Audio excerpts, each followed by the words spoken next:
The backdrop for tonight's game here at Athletic Park, a dark blue sky. There could be a storm coming in, and the Medicine Hat Mavericks, they've been trying to weather this storm for quite some time. This season hasn't been ideal for them. They've been under 500 a majority of the way, and they've been fighting it. They come into this game on a two-game losing streak, dropping two to the Saskatoon Berries, who were here not that long ago. The Swift Current 57s, well, it has been a dark look for them the last couple of years, and literally a dark look tonight as they have their black jerseys on as they roll into Medicine Hat's Athletic Park. But the 57s, they've found some life lately. Two consecutive wins taking down the Regina Red Sox in back-to-back games. They come in here on a win streak. It's something they haven't seen a lot of over the past couple of years, and they're looking to extend it against the team in the Medicine Hat Mavericks, who I mentioned have not had the season that they have desired, and that's all coming for you right here on Flow Sports. My name is Truman Bartman. Happy to be with you. Happy to take you through this game on what might not be a full game tonight. We got our fingers crossed that the weather will behave, and both these teams so far this year, similar stories. It wasn't the best start out of the gate initially, and since then, it has not gone their way in many ways, but there have been a couple of bright spots, and those appear in a few guys play. Starting off with Carter Roth, who's had another great year for the Mavericks, batting in the 300s, around 350, again in 2026, just as he did in 2025. And for the Swift Current 57s, it's been the emergence of Jake Hiramoto, who's DHing for them tonight. He has become a power threat. He's tied for the team lead in home runs, and he's up near the league lead in home runs. This is a guy that the Mavericks are going to try and keep in the park tonight, but not a lot of teams have been able to do that. And so Roth and, of course, Hiramoto, two to watch as we get into this game. And, of course, there's nothing without a little bit of drama between these two teams. The Swift Current 57s walk in here, beating the Mavericks once this year in a bit of a shocker, but all of their losses came in double-digit form to Medicine Hat, who feel like they should be able to get revenge. They're confident coming into this game despite the recent losses, and we'll see how that plays out. Will it be one of those lopsided games that we've seen in the past, or will Swift Current come out with a little bit of an edge? All that and more right around the corner, as we will be back in a few with tonight's starting lineups and starting pitchers.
And here's tonight's starting lineups presented by Fortis, Alberta, starting with the hometown Medicine Hat Mavericks, who go with a jumbled look tonight. There's still a couple familiar faces at the top of the order, going the same look as they did against Saskatoon with Evan Morrison and then Blake Dale, but he'll be in left field tonight instead of in his usual infield position at second base. Frankie Giacalone, who's dealt a couple of games at first this year, is in the DH role tonight. Carter Roth still stationed at third. Eric Calder now checks back in at first. Johnny Volcano right at home at short. Jamel Chabot. It has been a while since Jamel has gotten into a game for the Medicine Hat Mavericks. They are happy to have him back for this game. A great defensive catcher and game manager. A calm presence behind the plate. Will bat in the 7th spot. Takeo Cervantes, the do-it-all Maverick, is in at second tonight, a place where he's had a couple of reps at this year. And Adam Volcano, talk about do it all. He was pitching last game, now in right field today. And for the Swift Current 57s, a top-heavy lineup here as Lucas Geisler, the WCBL vet, will lead off and play left field. Center field, the newest member of the 57s in Hunter Fujimoto will be in center. Jake Hiramoto will be DHing, mentioned him in the pregame, and the guy that he's tied with in home runs on the team in Keegan Noller over at first. Jake Steffies will be at second. Malachi Yaramello will slot in over at third. Right field will belong to Adam Rowland. Anthony Hector over at shortstop, and Mace Wheeler, another new member of Swift Current's team, will do the catching tonight. That is what the starting look batting-wise and defensively looks like for each of these teams. Who are the Mavericks going with on the mound, you may ask? Well, it's a guy who's gotten quite a few looks at home this year, Diego Centella, the veteran, I guess you could call him now. He spent 2 seasons in the WCBL, which is better than most, and he's got an 0-1 record this year. The number's not as great as in his past appearances, a 7.50 ERA and 19 strikeouts. He's a guy when the slider is on and the fastball is humming, can really do some damage in this league.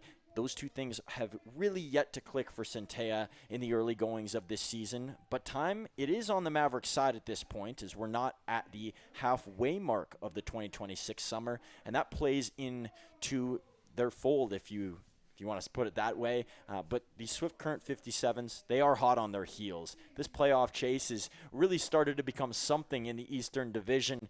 In other years, it's been cut and dry really from the first or second week of the season, but Swift is putting up a good fight. The Weyburn Beavers have come out and looked really good this year. Regina has taken a step back after winning last year, and the Mavs, who were the 2 seed in last year's playoffs, they have also faltered a bit, as we've mentioned. So lots going on in the East. It's a crazy division and a fun division to watch, and Swift is looking to get a little bit closer to Medicine Hat, who they currently trail for a playoff spot. And as the final introductions go on here in Athletic Park's area, we will, of course, send you down to O Canada, and then I will have the pleasure of being joined with owner and general manager Greg Morrison for the first inning of this game, and, a guy that knows the league better than anybody else, and baseball just about better than anybody else in this community, a historical figure, you could say, and it will be a treat to get to hear his word when we come back.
So as our ceremonial first pitch gets underway, as always, tail of the tape for Diego Centella so far this year. We alluded to it a bit.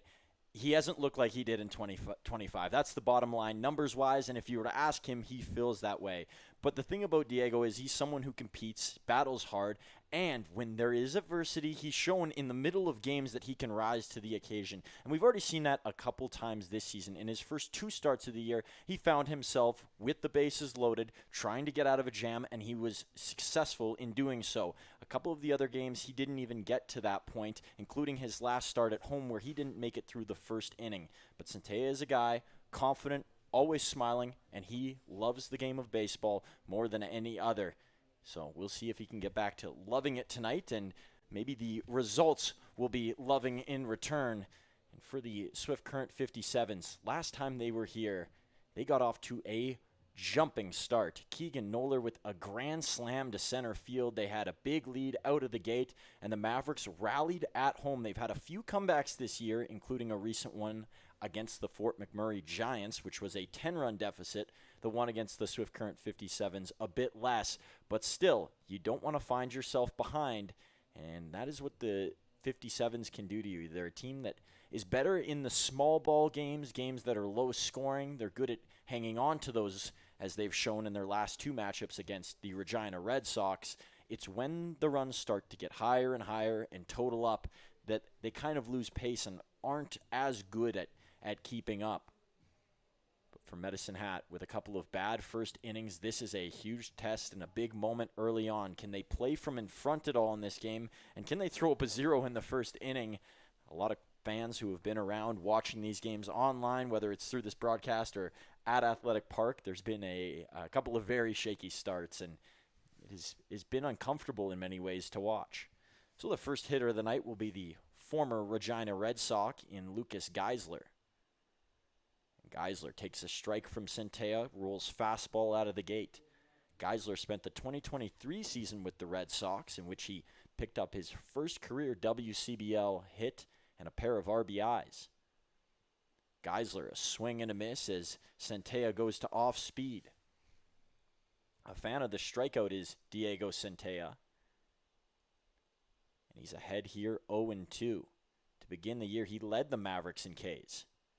Geisler, a swing and a miss and a strikeout on 3 pitches. That's some confidence for the Mavs righty. That will bring up to the plate for the first time at Athletic Park, not being in last time's matchup. Mentioned he's a new member of the 57s, and Hunter Fuimoto. And Fuimoto spent his year at the University of Santa Clara. Here's Centella with the first pitch, and Fuimoto showing bunt. Of course, the University of Santa Clara, home to a famous Canadian icon in Steve Nash, who played his college basketball there before being picked in the first round by the Phoenix Suns. Second pitch will miss here, so it's the reverse of what we saw in the last count for Centella. It'll be 2-0 to Fuimoto. Fuimoto, a great glove in center field, a guy that only had 2 errors throughout his high school career playing in the outfield.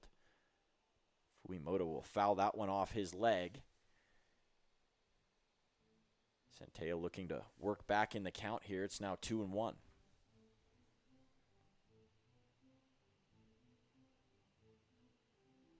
Centella last year came up here with buddy and college teammate Luis Diaz, and the two really hit it off, especially up here. A duo of sorts as he strikes there and gets a swing. But it's been different without a guy like Luis this year, and with him being the only Ottawa, Kansas player on this team, it's been an adjustment. Here's the 2-2. A bouncer in the dirt. Chabot tried to block it, and it's a full count here to Fuimoto. Jake Hiramoto will wait out on deck, and he's one that a guy like Centella could have some problems with. Most pitchers in the WCBL have so far. The 3-2 from Centella, and a good smack there by Fuimoto as he sends that one foul.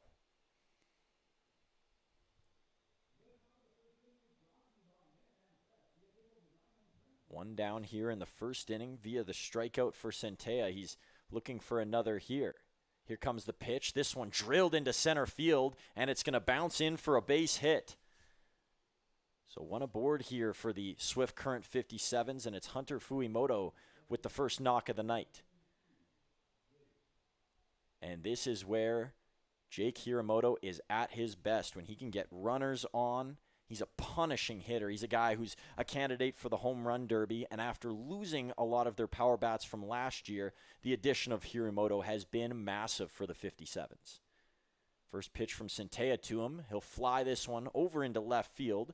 Blake Dale over in that direction, and he'll make the grab for our second out of today's game.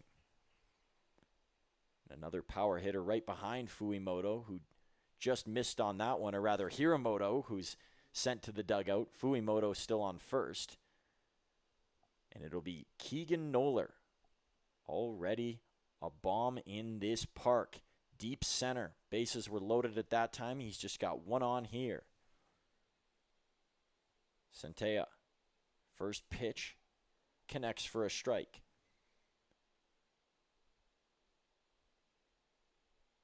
Noller, a tall figure at the plate. Centella can't get a swing there as he goes off speed, and he's nodding his head. Not sure in agreement with that pitch was off and that he didn't get through it, or that he was kind of applauding Noller for holding off. Runner going to go here, and Fuimoto throw down to short, and it's going to miss. Fuimoto's off for third now, and a short throw, and the right throw over to Takeo Cervantes.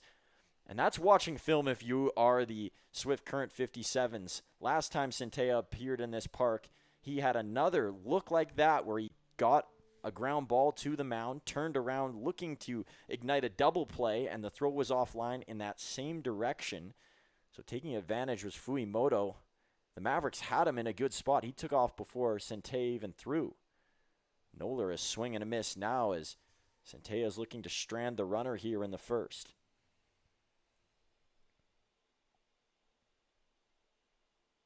Noller. Here's the pitch from Centella, and he gets him looking. One stranded on third in the first for the Swift Current 57s, and a little bit of a jolt of energy for Diego Centella, who gets out of inning number one this time around, and obviously poised to go for another in inning two. The Mavericks will turn it over to the bottom half and get their bats out for their first offensive looks of this game.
Bottom half of the first inning, throw down to second, and a quick peek at who we have on the mound for the Swift Current 57s. It'll be Tanner De La Rosa, the Havre High School product, 0-1 on the year, and an 18.90 ERA and 5 Ks to begin his season with the Swift Current 57s.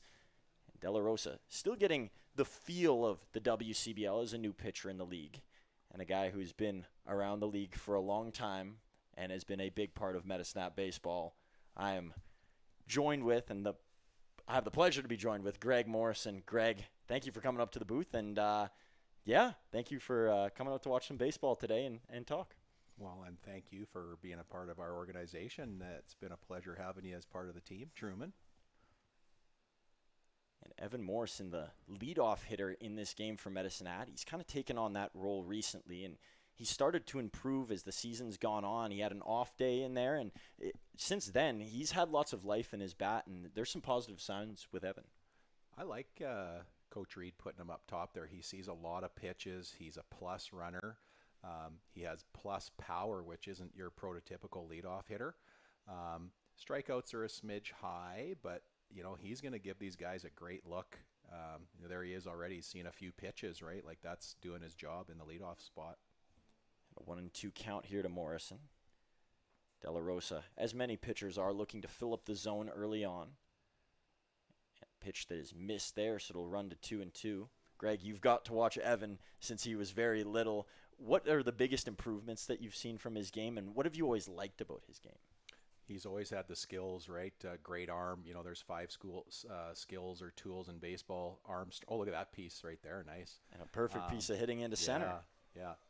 You got hitting for average, hitting for power, your defensive glove, foot speed, right? And he's really working on driving the ball the other way, which he did right there. Some noticeable improvements from Evan Morrison, who's been using center field a lot recently, not only because he's played defense out there, but he's been hitting to that area of the park. And a clever hitter is Morrison. That's becoming more and more apparent. And Blake Dale, kind of the opposite of Evan. Morrison's been looking more so for base hits recently and making contact. Blake Dale has been rocketing balls over any fence he can find, including a big home run in Brooks and lots here at Athletic Park throughout his career. Yeah, Blake's got the surprising pop, and I think sometimes we remind him that even though you can hit the ball out of the park, you want to try to keep that line drive approach. And when he's cooking, he is driving that ball off the right center wall, and he's done it several times here in the Hat. And it just when I'm coaching first base, he hits those missiles to right field. That's when I know things are going well for him. Keeps them back, keeps them looking the other way, and then when those guys throw that slider, he's right on it too. So yeah, he's been a pleasure to watch develop over the last few summers here, Blake. De La Rosa, a 2-0 count to Blake Dale. Favorable spot for the Mavs righty. And here is the pitch, and Dale a swing and a miss, so the first strike on his count. Waiting on deck will be the red-hot Frankie Giacalone, who has made this look like MacDonnell Field over the last little bit. He has been sending balls left and right over the fence. We mentioned that with Blake Dale, and Giacalone a present surge recently. Here's Dale off, and that will drift into right foul territory. Yeah, if you can see on the camera those 3 kids up on the berm there on that path, Frankie was hitting them up there in front flips about 4 or 5 days ago, which I've seen some guys hit them close to the top or bounce them off the asphalt. He was literally hitting them over the asphalt path. They have to be 430-foot shots when he was doing that in front flip. So Frankie has plus power, and we're lucky to have him. Dale rung up here is working back from a 2-0 count was De La Rosa on the mound. De La Rosa, a 12 strikeout performance when he was in high school against the McLeod Royals team, and his high school team dominated within the state of Montana, and he's looking to bring that same winning mentality here to the 57s, who have picked up a little bit better than they did at the start of last year, Mo. It's good to see a little bit of balance within the Eastern Division, and a team like Swift, you need all teams to be closer to have games that are more competitive. Yeah, you do want a quality product in that regards. Going to go here is Evan over to second, and they get him on the steal attempt. So that'll be out number 2 here for the Mavs. And Frankie Giacalone will come up with nobody on. Yeah, the lefty advantage there going first move on that is pretty much a guess, and looks like Evan took that chance and didn't pay off for him. Giacalone, his first bout here with De La Rosa. First pitch is labeled for a strike.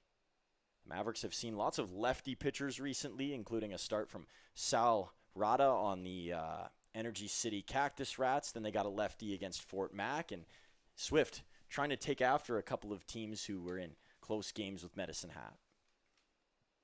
Yeah, and it's usually a formula we like to do is have 3, maybe 4 lefties in our bullpen and 1 in the rotation. And you've probably noticed we've only had 1 for a while there. And, we should be up to about 3 here by week's end. Danny Ritzlaff, we're pretty excited. He'll be making his way to Medicine Hat. He was a great pitcher last year for us and a solid left-handed arm, whether he's starting or in the bullpen. But looks like this lefty here is keeping it on that outer third, which that's the name of the game for any pitcher, is if you can work that outer third, it forces the hitter to make that adjustment. If they try and pull that pitch, generally they're going to roll it over.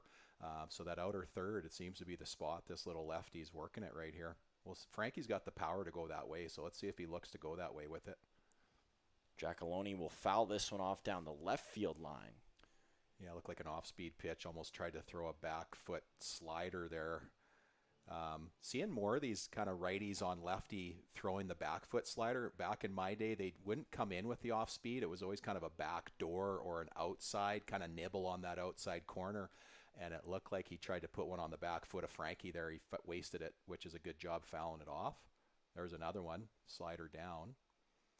Good patience there from Giacalone. Was there a pitch that you didn't want to see, Mo? What pitch were you like, oh, he's throwing me that, come on? When guys start throwing firmer than 90 plus, if they start trying to pound you in, that was tough because I used to always kind of look, being a 3-4 hole guy, I knew they were going to throw me soft or firm away. And in the higher levels, those pitchers, they're starting to throw low 90s, mid 90s. They can start putting that pitch where they want it a little better. They're a little firmer on the fastball. And pretty much what ended my career was chasing that fastball about 4 inches in off the plate. And I always thought it was a strike. I could hit it when it was 88. I could hit it when it was 85. But once that's 92, 94, you're just not going to quite get the sweet spot to that pitch. And, it was to my own demise. Oh, there's a great piece of hitting for Frankie there. Yeah, that one smacked out, and it might go a little bit further. Giacalone turning for 2.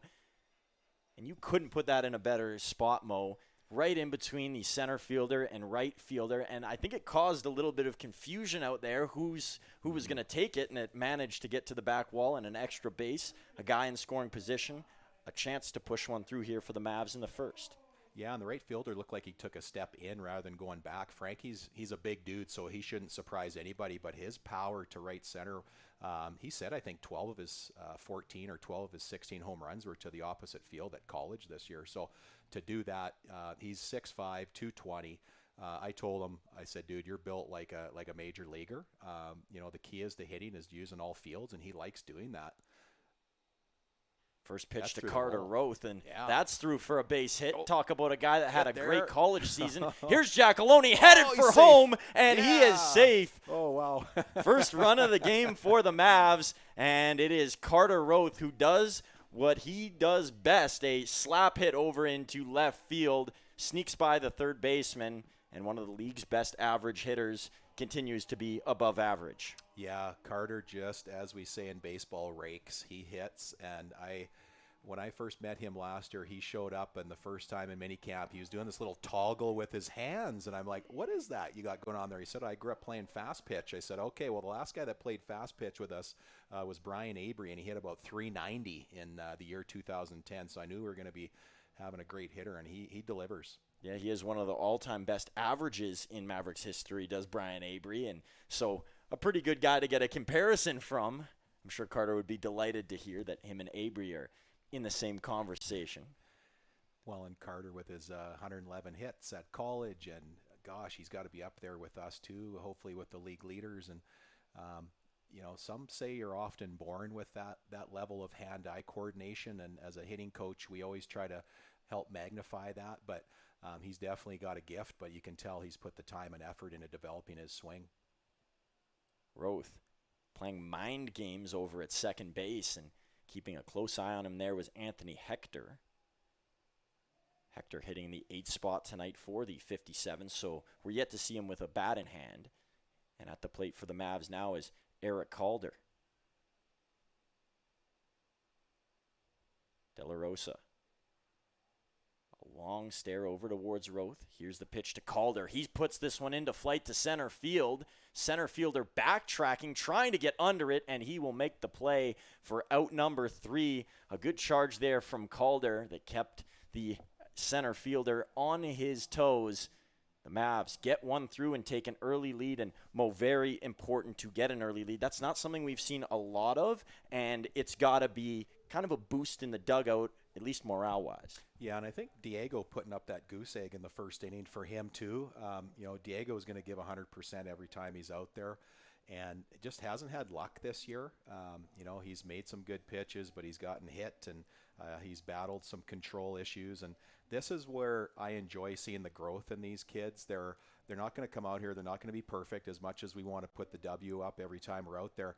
These guys are working through some stuff, and yeah, they might be 21, 22 years old, but that's still young as baseball careers go, and they're always working through and trying to make that adjustment, and that's what excites me. That first inning with Diego puts up the 0, and then the guys come out there and put a quick run up against Swift Current. So, Swift, we've had some pretty good success, although they got us at their place last time.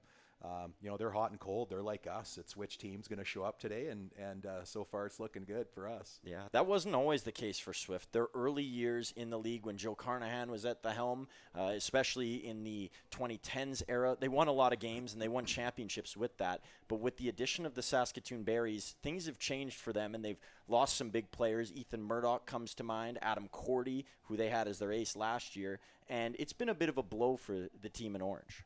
Yeah, it's tough because, it's a snapshot of Canada here. You have big cities and you have small towns, and sometimes it's a battle for the younger communities, putting together a top 1 or top 2 team. But I have lots of faith in Swift Current, at the board level, similar with Weyburn, very experienced board members, guys who know what they need to do, guys always looking to adapt to the times, just like we are too.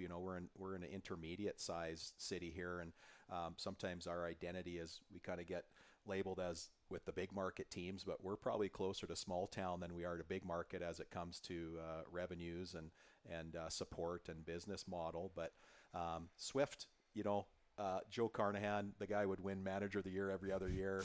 Everybody loves Joe. There's just something about him. And I was so happy to hear he was back in the game, right? Because he had a couple years where he was out of the league, and there he showed up in Saskatoon with their new franchise, and he's a big impact on their youth academy as well. I saw him in the fall last year out working with the young guys. So you got to love it when guys get to call baseball their full-time job, and for Joe, that's a great opportunity in Saskatoon. Speak of guys that have had long careers in the WCBL, made an impact, just making a catch over there for out number 1 at short is Johnny Volcano. Began as kind of an affiliate player for the Lethbridge Bulls, and then he has been all Medicine Hat for the last 4 years. He's creeping up on that all-time games played mark. Ooh, nice. For the Mavs. That's great. Well, I love that you pay attention to that stuff, but it makes perfect sense. And, Johnny gets to go play left field all year at college, and now he's back here playing shortstop. It speaks to the versatility of really their family, just a bunch of multi-sport and multi-positional players, right? So Adam can pitch and play second, third. So that's the kind of old school that, guys like me in the 80s and 90s, you just grew up having to play every position because your teams are so small and they're such small communities. But yeah, Johnny's a consummate professional and leader out there for us, and I was really excited to know he was coming back. Malachi Yaramillo with the fly out over to left field. So Centella mowing down batters early on. Stark's going to charge toward this one, and it is labeled foul. That's a tough play if that drops fair. And fortunately I guess Stark's not even out there today. It's Adam Volcano over and right. I'm getting so used to seeing Josh Stark game in and game out. Volcano lets that one drop, and close one. Yeah, it could be maybe with the left-handed pitcher platooning a little bit. We do have good balance on the team, a nice balance of lefties and righties, and it looks like Coach Reed has opted for the right-handed bat today, and I kind of like how he even kept Evan leading off, even though they have a lefty, because Evan can work those lefty pitchers, but yet had a couple righties behind him to kind of even that out. Working ahead in the count here is Diego Centella, something that he's been hoping to get back to. And now he's a strike away from getting out of the second. Here comes the pitch on the 0-2, and it's over to Volcano at short. Took an interesting hop on him, but he delivers over to Eric Calder at first, and that is 3 up, 3 down for Diego Centella, who he might have got his swagger back a little bit here, Mo. He's grooving. Yeah. And, I'm an old baseball guy. I don't like to jinx, but he sure looks like the guy we know of last year. Pounded that guy in there with a nice fastball on the hands and jammed him, which you got to throw hard in. There's a saying that you beat good hitters in, because generally good hitters trust their hands. They wait back on the pitch to the latest they can. So you're usually going to beat a good hitter in with a fastball in, especially when you're up on him a couple strikes. Another inning of work here for Tanner De La Rosa. Looks like we got some fans here toughing out the forecast of weather here, so I'm happy with this crowd today. So you talk about injury-riddled seasons or seasons that are riddled with bad luck. How about bad weather? The WCBL has not had it nice this year. You think about all the cancellations. Up north, they've been having some problems getting in games, and I know the Weyburn Beavers at the start of the year, they were almost 6 games behind the field at one point, and we're just hoping here in Medicine Hat that our lucky stretch can continue, because over the last week or so, we've been able to get in a lot of those games. Yeah, and it's a bit of a double-edged sword for us, because we haven't really had a hot streak, and if we could have knocked off maybe 6 out of 8 there, and that's what I generally tell our coaches, if you can knock off that 6 out of 8 or 8 out of 10 right out of the gate when everybody's kind of getting their legs under, trying to get their players to report, really you could play 500 ball the rest of the year, and you're going to be a top 2 in your division. We just never got hot, and part of it, we haven't really exercised that home field advantage. It's felt like for the last couple years. These guys are working through it though, and it's not how you start in baseball or life; it's how you finish. Well, you think about the 2025 team, so good out of the gate, an 8-game home win streak, and then you get to the end of the year and things kind of just went on freeze. You get into the playoffs, and it's obviously a shocking defeat to the eventual champions in the Regina Red Sox. But 2026, a new year, and they're looking to almost reverse the curse of last year and reverse the results. Pitch is going to be low here on the first offering from De La Rosa. And I have no doubt the coaching staff's working to keep improving the roster. It's a fluid thing right now. And also with the type of veteran leadership we do have, like Johnny right there. Who do you want out there when it comes down to it and you're playing for a championship in mid-August? These are the kind of guys that I feel confident in, that when it comes down to it, they're going to revel and enjoy that moment. And that's really what it's all about. Those that want to compete, those that want to win a ring, in essence, really, right? It's about competition and being a champion. Jamel Chabot will step in, and it's been a while for Jamel. He's been working hard, and here he is back playing at home. Obviously, Nate King and Jaziel Grudelars have had good stints, but Chabot, a consistent hitter and a really solid stature. Anytime he gets behind the plate, he's very physically sound. Yeah, we had a bit of a rough patch there. We were down to one catcher for a little bit there between, injuries and family situations that took guys away from us. And really excited for Jamel here. It's been probably 4. Oh, gosh, that's over the fence, guys. Yeah. Wow. Welcome back to the game, Jamel Chabot. Wow. Guys, that is up on the top of the path. Wow. Well, how deserved is that? Well earned. He was a guy, the close game last week, or I guess not last week, this week against Saskatoon.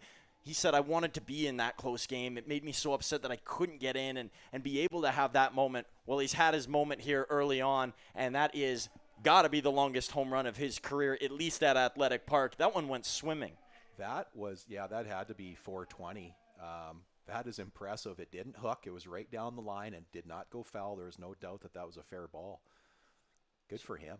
A 2-0 lead now for the Mavericks in a game that could be shortened if a massive storm comes in. Of course, fingers crossed we get the whole way, but an early lead is something that builds up the confidence, and with not knowing what is to come in the air, obviously you got to keep that in mind. Playing ahead, good sign. Yeah, I love how Coach Reed has really loaded the lineup with righties today here. This is great. And Takeo Cervantes, the next righty to face De La Rosa. He's going to go to right field. And this one might have enough to drop, and it will. It goes fair. Cervantes could have 2. He's thinking about 3, but the stop sign put on by Coach Reed over at third. And it is a double with 1 out here in the second. The Mavericks offense is going right now. This is a very positive sign. Yeah, there's no doubt the guys have been putting the early work in. If you showed up here at 2:30, you would see a group of 8 guys at least just hanging around. They're in the batting cage. Some migrate over to the field. We're doing front flips on the field. And that's the culture we want here for summer college baseball. Some leagues you can go there, you get your 150 ABs, you show up an hour before the game. These guys want to get better. They love it. They love the opportunities, getting on the field, taking their extra 30 to 40 swings before their regular batting practice. And that's really where the skill is built and the polish is made on your swing. Talk about a guy that has chipped away at things, and Adam Volcano, he spent parts of 2 seasons here. Last year, he got really the full experience, and he's again here this year in any role that you throw at him. He was on the mound when Saskatchewan was in town. Now he's at the plate hitting and in right field defensively. Yeah, and he hasn't had the hugest opportunity. He's been a player who's played several roles for us, and never have I seen him with his shoulders slumped. Never have I seen him smirking when he sees the lineup. And, that's just a type of fiber in a player that, it's hard to stomach that sometimes. And he's been very patient. And I know he has a goal to be out there every day in the outfield back at college. And he does deserve that opportunity. So anytime I see him in the lineup, I'm really excited to see that. He has the tools. He's got the speed. He's got a swing. When he keeps his stroke short, there's no reason he can't be a 350 hitter in a league like this with a wood bat. 2-0 count here to Adam Volcano. De La Rosa behind. He's given up a couple hits, and there's another one past Anthony Hector. Runners on the corners now for the Mavericks, and back to the top of the order they go. It'll be Evan Morrison who has a chance to strike with a runner in scoring position and a guy at first. Yeah, finding a hole there, and that's part of it. Keeping that swing short. This lefty isn't going to be throwing 90 miles an hour. Sometimes guys get a little big, especially when you see one of your teammates hit a home run, and he kept it fundamental there and just found a hole there to get the single. And De La Rosa's day appears to be done. Jared Franklin out to the mound. It looks like a new pitcher trotting in from the bullpen on the far right-hand side. We'll get a name and a number to you shortly. That is an important factor for the Mavs, being able to chase the 57 starter early. They obviously planned the whole day to have De La Rosa come in, and it seemed like a bit of a short leash for him as well. Yeah, I'm wondering if maybe it was just a pitch count or just trying to mix it up. Maybe they saw how loaded the righties were there and just weren't willing to work through a couple times through the lineup. Jared Franklin, a new manager in the WCBL. He's managed elsewhere, of course, but it's a whole new-look staff this year for the 57s. They wanted a fresh start, and it's helped them in some ways, at least record-wise. Yeah, I believe, is he from Melville area? I believe I chatted with him a little bit there that first week that I was on the bench quite a bit, and seems like he knows what's going on, and you always love it when I call it local if you're within a radius of an hour or two of any of these franchises and you get a chance to get on the field. And I think he's bringing it kind of a calm and controlled management style, which is what really I think is still the play here. I know, with some of the older coaches, we're a little less verbal, a little less animated. I think the players don't mind that. You do see some young coaches who are up there and get pretty excited. From my experience, I had the privilege of playing for a couple former major league managers in Terry Bevington and Hal Lanier. And even as a 25-year-old pro guy, you look down to the third base box and seeing those guys confident, giving you a little clap, here you go, not showing up the players, keeping it positive. These are moments that the mental game matters. And in those seconds leading up to that big pitch or that big swing, they often look to the coaching staff and how is the coach holding his posture, how is the coach acting himself, and it goes a long way. And it does seem like Swift Current has a bit of that culture in the coaching staff. And their coach is electing to go righty now. It's Sam Honke, who's a new addition to their squad. We talked about a couple of new hitters there. Honke comes in as their newest arm, the Red Deer, Alberta native. So he's back in his home province now. We'll see if he can get back to some of the success that he had early on working in his home province. He's also with the Edmonton Riverhawks, so playing his ball away from Swift Current still here. 0-1 count to Evan. It seemed like he was trying to calm his swing down there, a little bit of a hand gesture after the first swing. Yeah, and Evan's working on trying to be a little more aggressive. He takes a lot of pitches with his power. We've computed. Could be two here. Hector over to second, a bouncer to first, and Swift Current will only get Volcano a run across to score into Ko Cervantes. And that's what I'm talking about with the speed. Like, I think probably 80% of guys, that's a routine double play ball right there, and he is there a full step. So Evan, that's a gift when you got speed like that. But yeah, Evan's trying to be a little more aggressive early because him swinging the bat is what a team needs, right? Take your walks, but he's the kind of guy you want to get 10, 12 swings in a game. Blake Dale, his second swing of the game here. First look at Honke, and he swings and misses on the first pitch. Something that I noticed from the Fort McMurray Giants, they attacked on the first pitch time and time again, and it looks like a similar approach here from the Mavs today, both Morrison and Dale offering at that first look. Yeah, quite often the best pitch you'll have in the at-bat is the first pitch, and it's hard to pull the trigger sometimes, especially with a new pitcher. And as a pitcher, you should be thinking that, pounding the zone, making guys swing, making them swing 2-3 times in a row before they get comfortable and start to work to 4 or 5 pitches in that at-bat. Honke, a head nod, and Dale a swing and a miss. That will conclude our second. A strikeout to Blake Dale. Honke's first of the game. Morrison left on first. But 2 runs as the Mavs build their lead to 3 here at home on a gloomy night.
We begin the top of the third with a familiar look, not because Diego Centella is on the mound and the 57s are on the field alongside him, but a bunny rabbit that was here during the last game against the Saskatoon Berries is getting a round of applause here in Medicine Hat as he's ushered towards the gate. Yeah, so I think his little house is under that shipping container over there behind the patio, and he is getting quite comfortable. That's 3 games in about a week and a half here. First pitch from Centella is a strike. It's an animal affair here. Of course, the Ospreys up top, and now you got bunnies. I guess what's next is the question. Centella on the 0-1. freezes Hector, but it's outside. Looks like his misses are smaller, right? Not big misses, not halfway in the other batter's box, just missing by a couple inches. That maybe an ABS, system could be contested at times. You think about Centella, when he's locked in, he's really going. I constantly bring up that time against Regina last year when he came in relief early, and I think he went 5 strong after that in relief and set up the Mavs for a big comeback victory against the Red Sox at this place. Yeah, you can, if it's possible to see confidence, you can see it in him tonight, right? Likes the first signal from Chabot. Oh. Pitch just misses. So full count here to Hector. Willie Glasgow's behind the dish tonight, so he's a local Medicine Hat product. He's come through the system, Little League, high school, and I believe, nice pitch. And Hector, he thought he had first base within his grasp, and putting him on hold is Willie. And that was the beer batter, so fans will enjoy that even more with Hector going down looking. It'll bring up the last hitter in the 57's lineup in right fielder Adam Rowland. And it's great to see Willie, too, develop. I don't know how many plate games he's had, but I think his first one was probably last year, maybe 2 years ago. But he's out there willing to learn. He communicates, very open communication with the coaching staff. And that's where you learn, right? Whether you're an official or a coach, is having that two-way communication, not, I'm the guy, and I'm right all the time. So that's great to see a local umpire like that at this level. Brian Stair is another great umpire. So, and there might be more coming up, and that's what I'm always hopeful for, whether it's the players or the umpires, is develop your own, give those opportunities in this league. 1-1 here from Centella, and he's going to get one into the air over towards center. Evan Morrison has a great look at it, and it's into the webbing for out number 2. Evan's sure looking comfortable out there, too. I don't know if that's been in his resume, but playing this many consecutive games in center field, I think he's a center fielder. Like, he really is. He's a big guy. He can move. He's fast. He likes heading out towards the gaps. He can run a ball that's over his head. So it'd be very interesting to see where he decides to which glove he uses next year when he goes back to Hastings.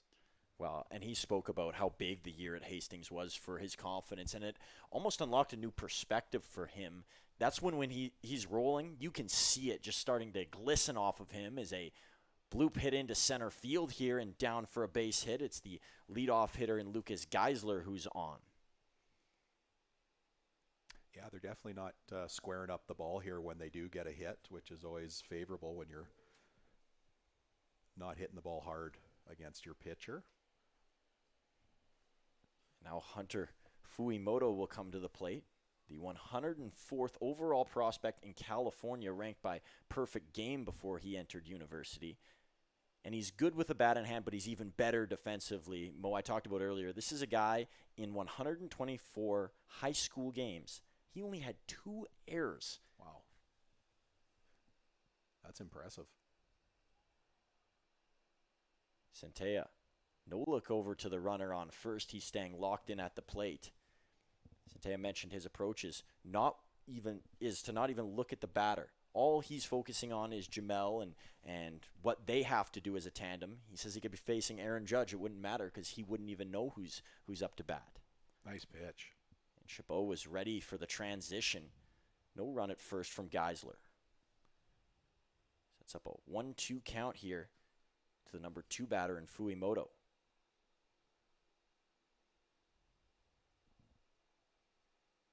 Centella, the long pause. Here comes the pitch, and it nearly got away from Chabot. Maybe a chance to go for the runner in Geisler, but keeping it ahead of him there.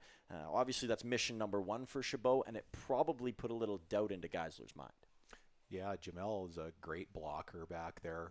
He's very quick laterally. He pounced on that. The base runner might have, if he had another chance, might have gone next time, but... And another one that's low, tangled up there with Chabot, sticking to his shoelace, and now it's a full count to Fuimoto.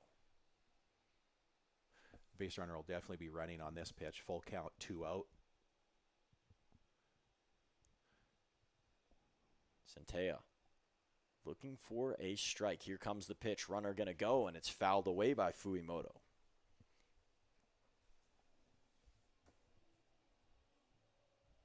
So we'll do it again at a full count, and the Mavs survived the presence of Jake Hiramoto once, but the 8-time home run hitter in the 2026 season, one of the best power threats, is waiting on deck, and Centea would like to leave him for next inning and start him off fresh with nobody on base.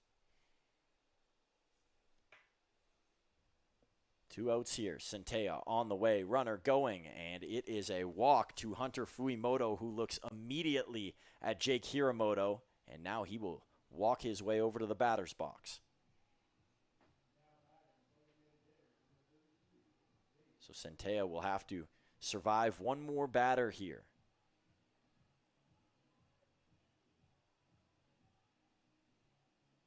Yeah, the first breath of life here for Swift so far today. Heart of the order. This is who I'd imagine they'd want up in this situation. Hiramoto can play third base, play all along the infield for that matter, but he is a DH tonight, so he's obviously in there because he's a good bat. Centea, and time is called here at the last second. I'm not sure what time was called for or who it was called by. Must have been the hitter because Centea was already in the windup. Usually the umpire will point whether it's the catcher or the batter, and I didn't see any kind of gesture there from Will there. I'm sure Diego is happy that he can go back to 0-0. That pitch likely would have been a ball.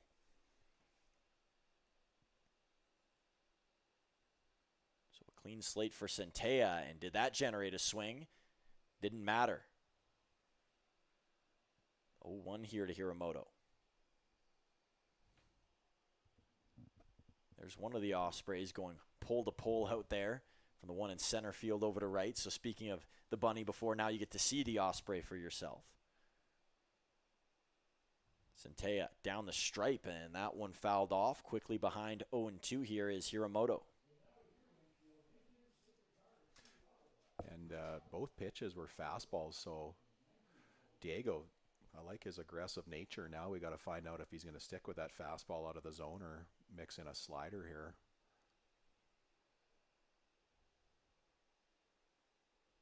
The 0-2 on the way. And Hiramoto is going to foul this one again into right field.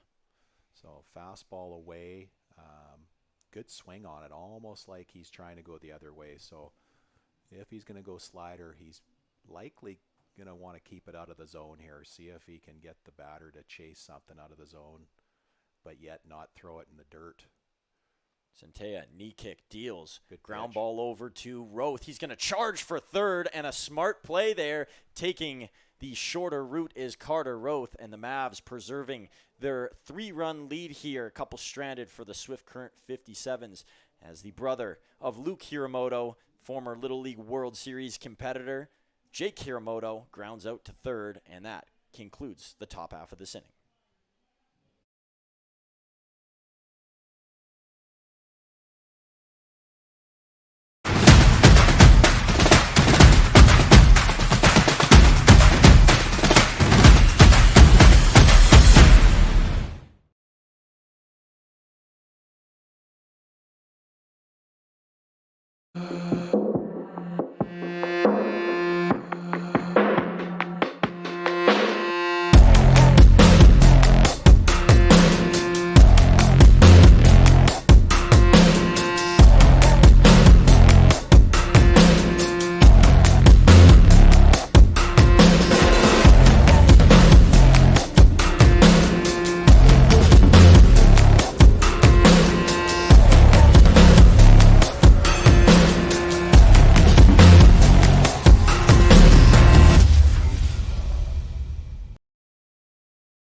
a big thank you to Greg Morrison for coming in for the last couple of innings.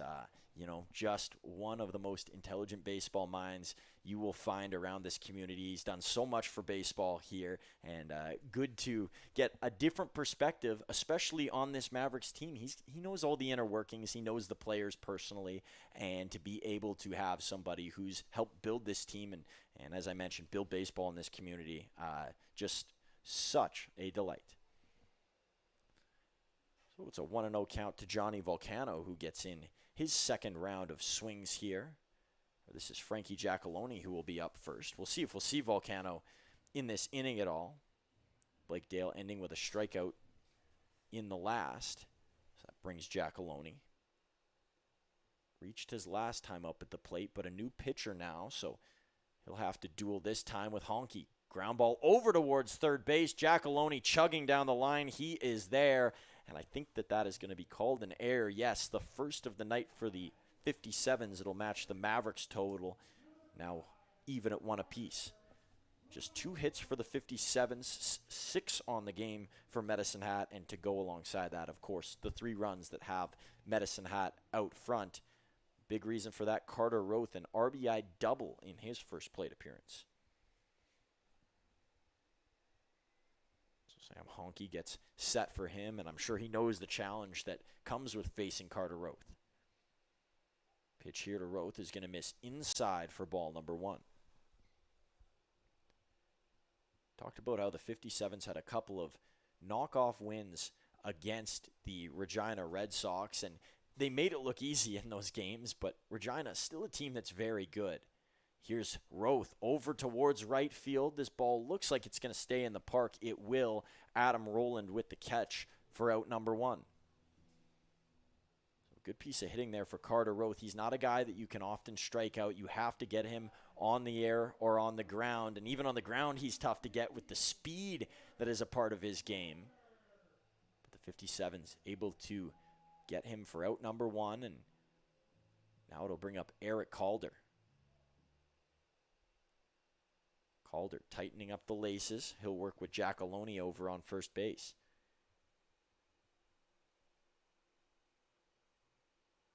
Honky. The long wait. A flare here from Calder. This could cause some trouble. Both outfielders rushing on, and it is Geisler in left who takes it. So Giacalone will pause up over it first, and now Johnny Volcano will get a chance to bat. Greg Morrison mentioned it. A good left-right mix here for Medicine Hat. They can do that with the bats, but as he touched on, the pitchers, just the one lefty arm in Cody Myers, who was even late to arrive. They added Beck Button, who's a lefty, Danny Retzlaff on his way. So it is going to be a different look for the Mavs in the second half, being able to have some arms from the other side. There's a strike to Volcano on the first pitch. Volcano named a Gold Glove winner in the WCBL a few seasons back. Those are part of the end of the year awards. Honky, a stern head nod, and the pitch is going to be high to Volcano. 1-1 here to the 5-year WCBL veteran. He played with his brother Liam as a part of Lethbridge, and he's played with his other 2 brothers. Adam's still on the team this year in Medicine Hat, and the year before, Aaron was a part of the group. Volcano now falls behind here, 1-2. You see Ryan Reed gesturing out towards Frankie Giacalone at first.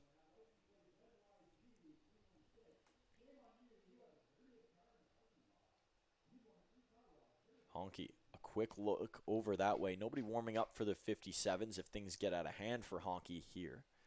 But he's at a good place right now with the 2 outs.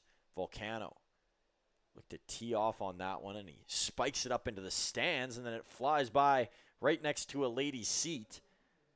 And thankfully it didn't hit her. You like to see people in the stands catch it on the bounce or catch it midair. We had our director of ops catch one off the bounce last game. 1-2 to Volcano.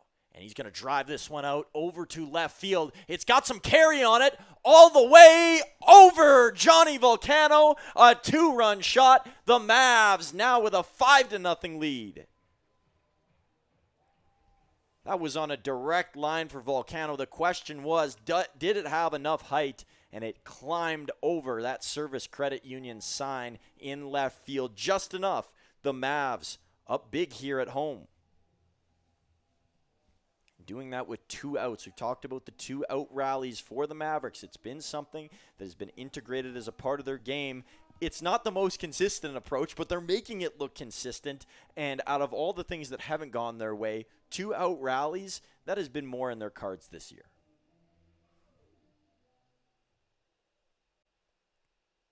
So still the 2 outs for Sam Honke. Gives up his first pair of runs in this game. Jamel Chabot already with 1 home run, and now he's got a hit into left field. 2 for 2 is the Mavs catcher and the former member of the Valley City State men's baseball team.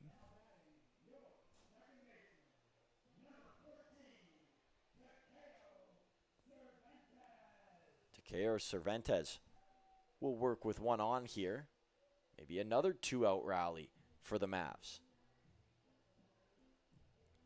Cervantes has pitched recently. He had a really good stretch of 3 appearances in a row where he shut out opposing teams. Cervantes a twitch there, and it's a strike from Honke. For Swift Current, they won't see the Mavs for a little while here. They're one of the few teams in Saskatchewan that comes over to Medicine Hat, and they don't play a series. They play 1 game at a time, being the closest out of the bunch. There's a high pitch that'll make this 1-1. Those dark clouds creeping in behind Athletic Park, and we'll keep an eye on what's to come weather-wise here. I'm sure we can look at an official report and see what the meteorologists, I know that's just the title, weather guessers rather, are saying. Swing and a miss there for Cervantes, who's behind 1-2. I've actually never met a meteorologist myself, random fact, but if anybody knows one, I feel like that's a rare feat. There's not a whole lot of them out there, and I feel like they stay pretty hidden most of the time. Maybe it's because they're always getting the weather wrong. They don't want to deal with the repercussions. Cervantes, slow hit ball over towards short. Hector to first. Noller with the final collection, and that will do it. But the Mavs, another inning with a pair of runs, make that 3 in a row where they have scored. It is 5-0 for the home side.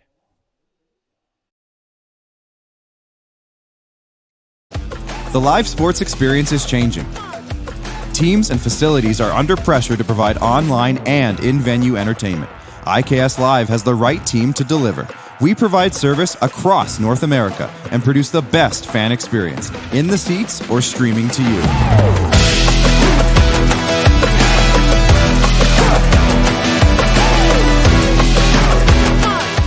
IKS Live continues to bring you the best seat in the house.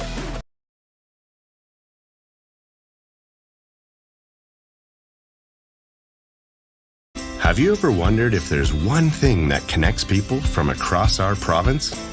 Something that connects the coffee shop to the spray park, or the brewery to the rodeo, the campground to the sports field. It's pretty amazing when you think about how it's all connected, because it truly is, and it's all we think about, so you don't have to.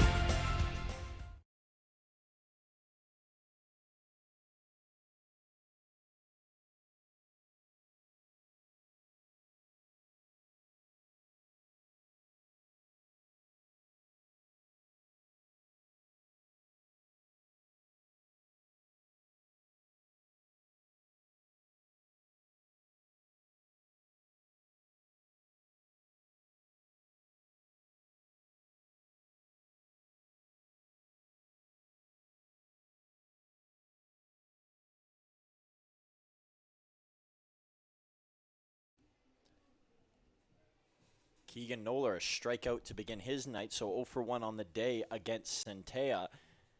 And Centea looking like his old self, a guy that WCBL teams have had a problem with over the last 2 years, and the 57s having issues with him here in this game. Noller a swing and a foul off, and lots of other games happening around the WCBL tonight as we take a look at our out-of-town scoreboard. The Okotoks Dogs in Fort Mac for today's game, and they are up 7-2. A big day for Connor Croson, who's come across to score 3 times, recorded 2 hits in that one, and still threatening to score are the Dogs in the top of the 4th. Centea, swing and a miss again. Noller quickly behind 0-2. Sylvan Lake and Moose Jaw over at Ross Wells Park in Moose Jaw. That's a 0-0 tie for now. 2-0 for the Saskatoon Berries in Weyburn over the Beavers. Centea, high pitch, and then finally only the first inning over in Lethbridge. There's already been lots of runs in that game. It is a 4-2 lead for the Lethbridge Bulls, who are threatening with the bases loaded and just 1 out. Centea misses twice in a row here, 1 time on each side, as he hunts the first out of this top of the 4th. So it looks like the weather is going to stay away long enough that we could get in a full game tonight. And, you know, for some teams who are leading, they'd say wrap it up early. We just want to get through a couple of innings and take it. But I think it's almost beneficial for Medicine Hat because of that they haven't played their best. If you can play your best for a longer period of time, that proves a little more, and you feel confident moving on. It's not a smaller sample size as if it were a 6-inning game. Noller, chopper over to Roth, sound defensively, a cannon over to Calder, and that's out number 1. Carter Roth, we mentioned how well he does it with the bat. The defense has come a long way. You think about couple of the plays last year late in games that didn't go Roth's way, and he just continues to come with this soft, calm approach, and he's got a weapon for an arm. There's a couple of guys on the Mavericks that can really throw it. We've talked about Jaziel Grudelars. Roth, one of those who can step into it. Here is Centea, and that is fouled off. A quick swing here from Mace Wheeler. Wheeler catching tonight. Mentioned he's one of the new ads for the Swift Current 57s. And we talked about the University of Santa Clara already. Mace Wheeler, another product of that university. So they get 2 guys from there and another California native, just like Hunter Fuimoto. However, he's from San Diego. And Diego is going to give up a single to the San Diego native, and thinking about 2 here and quickly pausing up is Mace Wheeler. He'll be limited to a single. 2 guys from San Diego in this game, the other Frankie Giacalone. Here's Malachi Yaramillo. Yaramillo, his second appearance at Athletic Park this year. He's been a mainstay over at third base and, I guess, first base. He'll play either the corner spots defensively for the 57s. High pitch here from Centea on the first offering.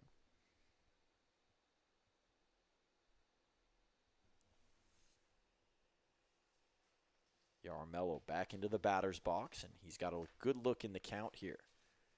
Swing and a miss as blowing that by him is Centea. Coming into this game, Yaramillo batting .264. He's got 9 RBIs on the season, just 1 home run, 14 hits to go along with those numbers.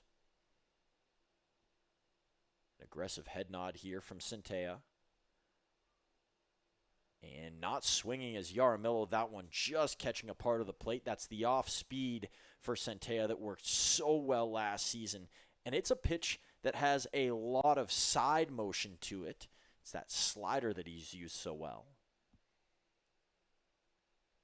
1-2 here to Yaramillo. Goes back to the same pitch, and this time it is just off the plate and outside.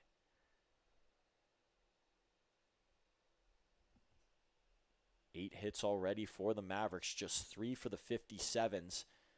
With 1 out and 1 on, this feels like an inning where they need to get it going. Centea, the 2-2 and a swing and a miss. Diego Centea on cruise control here, second out of the 4th. That ERA is going to plummet for Centea after a game like this. 4 strikeouts, just 1 walk, 39 strikes thrown this game, 58 pitches in total. So Yaramillo down. Up to bat now is Jake Steffies, the second baseman. Steffi's into this one and might cause trouble for the Mavs defensively. Into that sweet spot over near right, but Cervantes is across to make the play, and the Mavs, pretty good inning again for Centeo. One left on for the 57s, and still a 0 remains on their scorecard throughout this game. For more than 40 years, we've been there, helping Canadians find the extra space they need to grow and to create new memories. Sentinel Storage. Buy Canadian, store Canadian.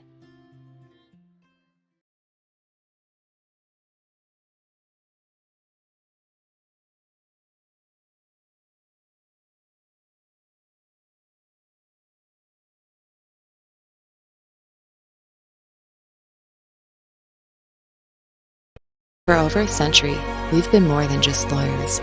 We're your neighbors, your friends, and your strongest advocates. With locations across the prairies, we're everywhere you are. Stringham, your local lawyers.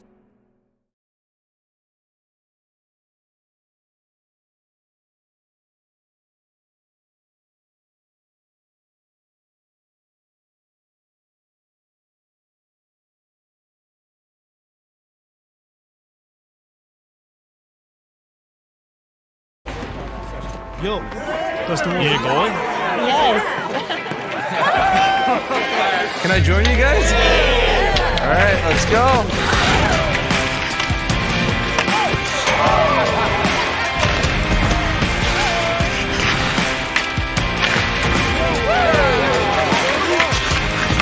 Whether it's on the ice or on our app, always play for the fun of the game. Gamble responsibly with Play Alberta.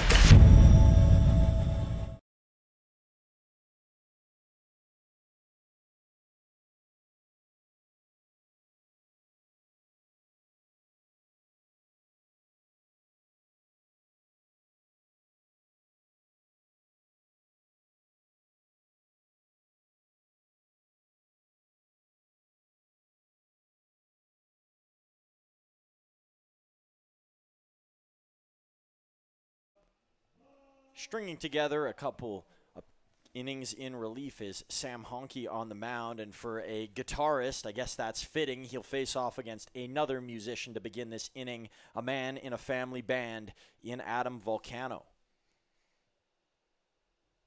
Honke, first pitch low for ball number 1. Adam, not always a guy that consistently gets into games, as we alluded to, but he's 1 for 1 in this game, and he makes the most when he does arrive. Volcano had to slide out of the way there, and now he sits in a good spot, 2-0. Nobody warming up behind Honke here.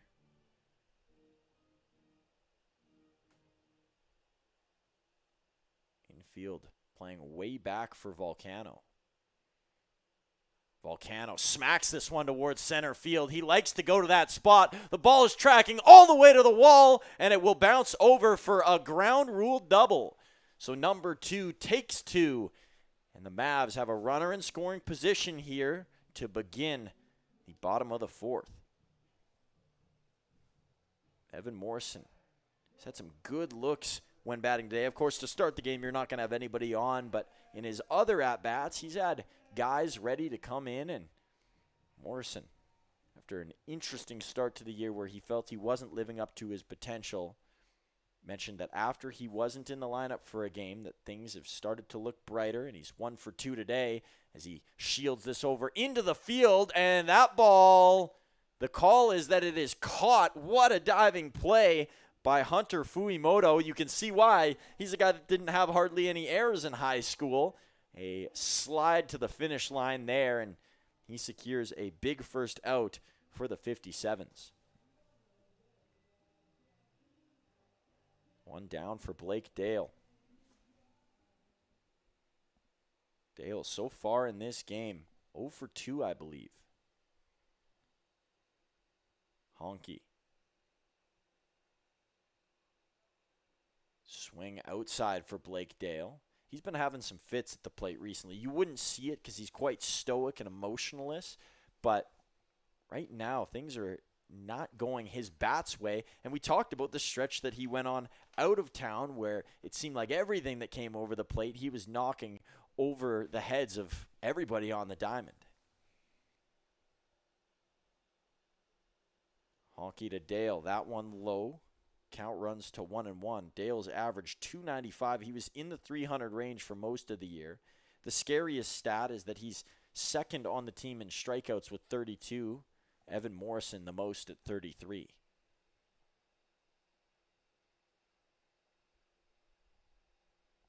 Honky.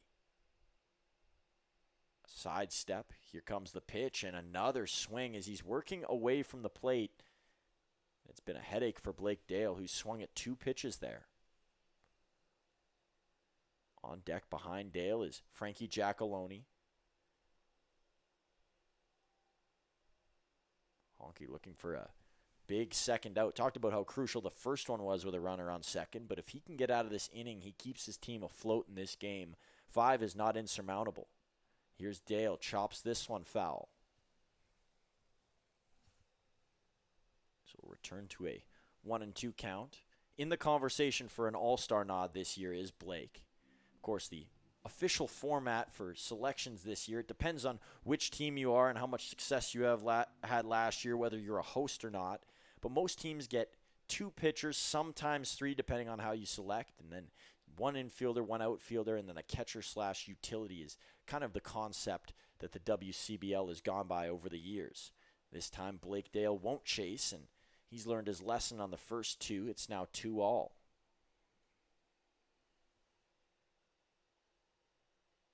Mask back on for Mace Wheeler, and that indicates that him and Honky are ready to go.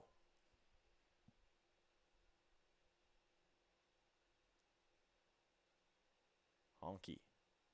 A sway before he sets. Dale. Rung up on strikes. No offering there, and Honky with his second strikeout of the day. Frankie Giacalone, 1-for-1, reached during his first plate appearance, and as far as home run derby contestants go, Frankie Giacalone seems to be a foregone conclusion. At least the stats offer that. It's much more of a problem for the 57s, who have that tie between Noller and Hiramoto for home run lead, and you know, I don't know who they're going to select. If you could take 2 guys or put in a bonus guy, I think that you would have to, as a league, put in both if you're the WCBL, because the way they've hit the ball this year is really special. Still a runner on second for Giacalone. Gets hit with a first pitch strike off speed look from Honky. Honky already throwing 31 pitches in this game. No rain yet here in Medicine Hat. It was expected to hit at some point. Was told around the 4th or 5th inning. But we're still dry here in Medicine Hat as Giacalone all the way out towards left field. That one doesn't quite have enough as it hits at the base of the wall. Giacalone digging in for 2. He slides, he's in, and a run comes in to score with it. Adam Volcano across the plate, and it is a 6-0 Medicine Hat lead. Frankie Giacalone in media. You don't often see this from players in this league, and maybe it's because there isn't a lot of media at times. And I hate to put him on blast, but he did say, we're going to beat Swift Current, which is a crazy statement for any player to say, but he was really confident coming into this game. And I asked Ryan Reed about this statement, and I said, what do you think about him saying this? And he goes, well, he better play well today. He's 2 for 3 so far, living up to expectations, is Frankie. Carter Roth 1 for 2 today, fly out in his last at-bat. 1 RBI double in his first. Deflective swing there for Roth, whose parents are still in town. This will be the last game that they're at. Obviously talked to his dad, Brad Roth, and he said, hey, we want to come back at some point in the year. That's the hope, and we just love watching Carter play. It's a break away from work, and we don't care if he does well or if the Mavs win or lose. We just love to see him out there, and that's the best note ever from a parent. Just loving watching your kids do what they do, and it's not about the results. The right perspective from Roth's dad. 0-2 count here to Roth. Still a chance to get Giacalone in. Honky. The long pause here.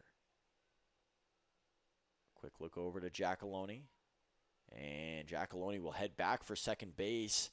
That caused the delay for everybody. Roth had the bat tap on his shoulder. It's one every time for Carter Roth. As Greg Morrison mentioned, that's his fast pitch background. Also had a background as a hockey goalie, playing for the Tavistock Braves near his hometown back in his heyday. Roth towards the gap, through the gap. A dive over there by Yaramello. Headed home to the plate is Giacalone, and he's called safe under the tag. Oh, that looked uncertain from the start. Ryan Reed waving his DH around. Roth's over to second, and he picks up another RBI. And here comes Jared Franklin. He's going to have a word with the home plate umpire in a quieter approach to start. He's also chatting with his catcher while he's over there. And you can see the arm shrug from Jared Franklin. And it looks like he's even having a chat there with Eric Calder to see what he thought. A different approach from Jared Franklin, asking the other team's player what he saw, and Calder, a very honest guy. I'm sure he would have told him exactly what he saw, and I think Calder kind of gestured, I didn't really see anything there, I'm not sure. And that's probably the right answer. It was very close to the plate. Mace Wheeler reaching out with the long legs of Frankie Giacalone, equal to the task.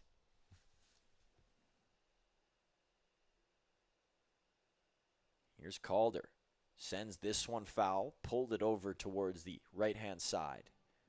That ball travels all the way down to the tarp that was on before the game. The Mavericks were bracing for bad weather. They felt if early in the day that there was any rain, at least they got the tarp on. We can remove it after, shake some of that water off, and play ball with a dry field. Thankfully, there was only a little bit of spitting around 2 p.m., and then after that, it tailed right off. Honky.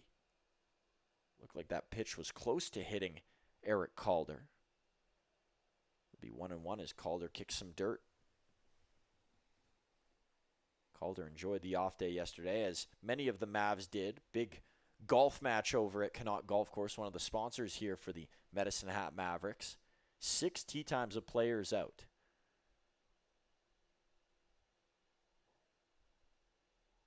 Honky. Calder snaps this one over to center field, and just getting there in time is Hunter Fuimoto. Platinum glove defense from the center fielder, who makes his second diving catch of the game, and that will end the inning. Wow, what an end to the fourth. The Mavs, another 2 runs on the board, but they couldn't get one past Fuimoto in center. He's played shallow for a lot of the game, and it benefited him there, snatching it away from Eric Calder.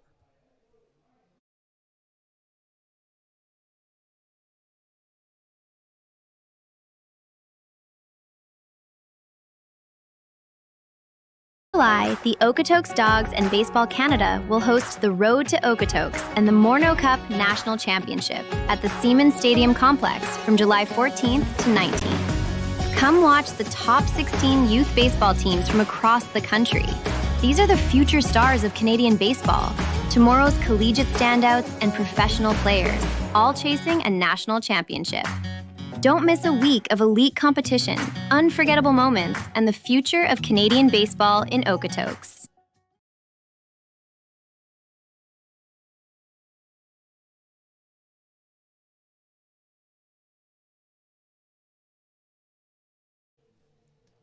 Here's a good way to start off our top of the fifth. Let's do a little look into tonight's head-to-head. The records are closer than you would expect. 7 wins already this year for the Swift Current 57s, a 7-13 record. The Mavs 9-14 heading into tonight, but they have dominated the head-to-head matchup. A couple wins putting up double-digit run totals, 3-1 on the year. 189 runs scored for Medicine Hat, just 121 for Swift Current, who actually have more runs scored than the Weyburn Beavers, who find themselves in a playoff spot. And the Beavers actually ahead of both of these teams in this game. Centella gets a foul off there from Anthony Hector. Hector, second to last batter in this Swift Current lineup.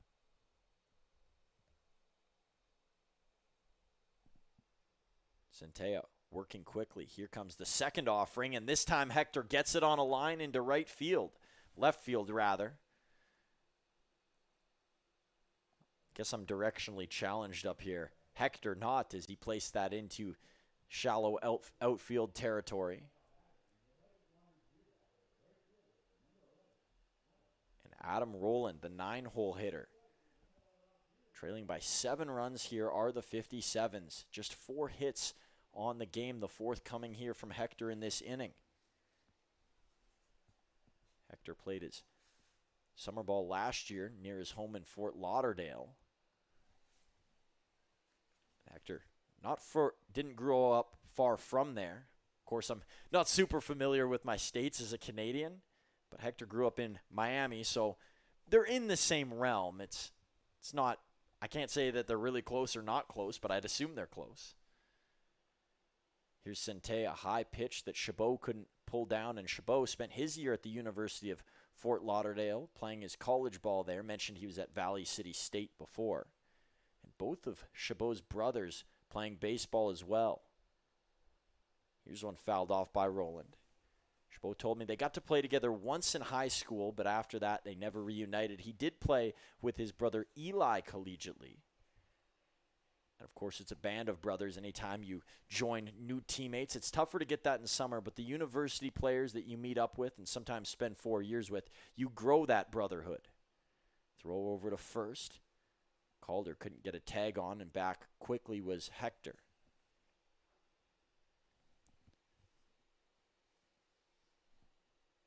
Centella.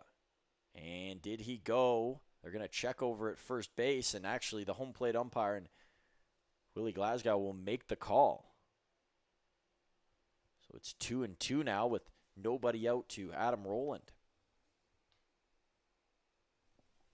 Runner going to go. Pitch is going to miss. Chabot down to second, and that throw didn't have much hope on it, but the Mavs do get the 1 out. Centella, another strikeout in this game. And they're going to call the guy out over at second base. Wow. That ball seemed way behind, and it was a tough play for Chabot, who was leaning over to catch the off-speed pitch. And Hector must have come off of the bag there. We got 2 out here in the top of the 5th. Wow, what a turn of events. And, Jared Franklin already disagreeing with one call at home plate just before this in the bottom half of the 4th inning. And, it's tough to control the emotions when 2 don't go your way, but Franklin's kept his composure over the dugout, and he didn't go out and say anything after that play was made, or that call was made, rather. Leadoff hitter Geisler has a 1-0 count. Now that is 1-1. Centella, it has gotten better and better as this game has gone along. He had a little bit of trouble with a runner on third in the first, but since then, 4 strikeouts on his day. Oh, that one's going to sting for Lucas Geisler, who fouled it right off of his foot.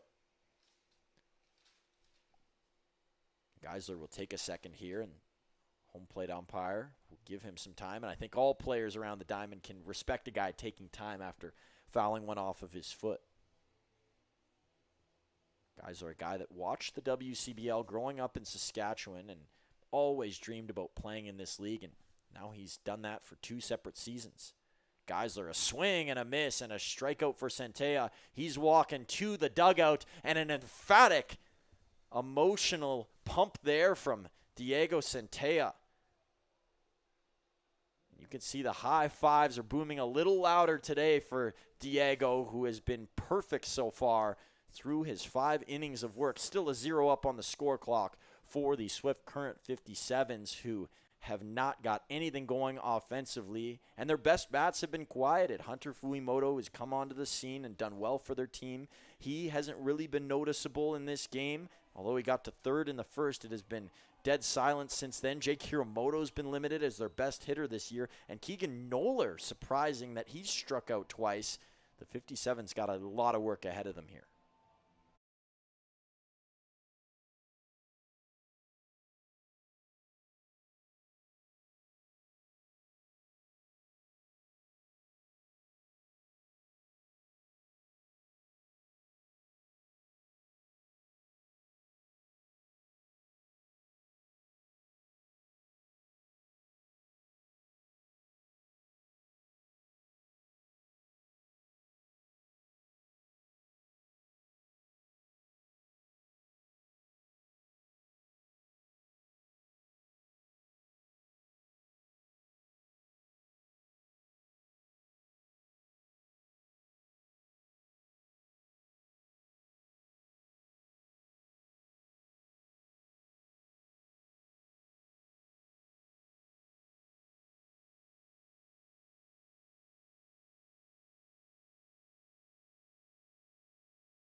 Here's a guy that the Swift Current 57s really like on the mound, and that is Max Noto, who comes in relief of Sam Honke, the third pitcher used for the six-time WCBL champion Swift Current 57s, who of course went through that big name change. You think back to a couple of years ago. Originally, they had a name that many have deemed offensive, and they decided it was probably time to make a change, and they did so to the 57s, which celebrated the anniversary of the 57th year of Swift Current having a WCBL team, I guess WMBL, and of course the league has gone through many name changes as well. It's a common thing between both teams and the league, and it was to celebrate their heritage and how far they had come, and their heritage, as mentioned, six-time champions. There's been lots of winning as a part of that, and Joe Carnahan, being their manager for so many years, had provided that. Of course, they've switched between managers the last couple of years. They had Rudy Estrella last year, who's now up north as a pitching coach for the Energy City Cactus Rats, so still in the league. And they hired Jared Franklin this year. Here's Noto. First pitch of the ball game for him, and it's up high to Johnny Volcano. They also hired on Devin Sawyer as their pitching coach this year. It was Kenny Jinks, of course, the three-time WCBL All-Star who was there last year. Another high offering to Johnny Volcano. So a brand new staff for Swift Current, and they're a team that needed it after what went on last year. It felt like they were out of it for most of the back half of the season. Lots of guys leaving, and that's tough to watch an organization go through that. 3-0 here to Johnny Volcano. And that was really indicated by how many guys came back this year. You see a couple names like, of course, the Adair brothers and Hudson Unger, who was here last year. And now you look this season outside of them, it's a whole new cast. And that is a freshening thing for a town. Now they want to go to Mitchell Field and watch those games and be a part of the atmosphere. They've been off to a better start than last. Here's Volcano. One home run in this game. This won't have enough over to left field, and the catch is going to be made by Lucas Geisler. That will be out number one here, bringing up Jamel Chabot, 2 for 2 tonight, a home run and a single for the Mavericks catcher.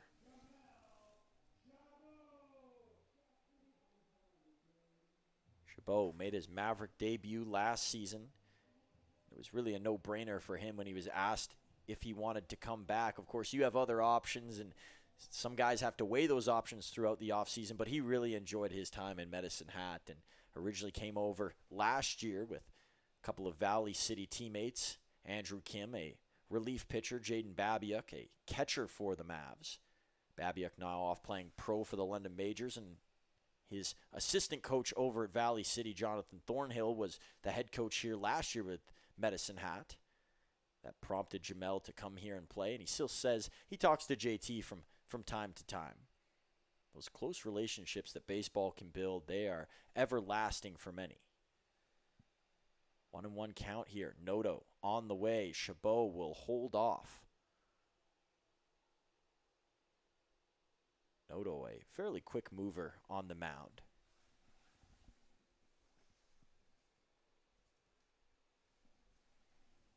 Chabot waits on it. That dips low, so working from behind again is Max Noto.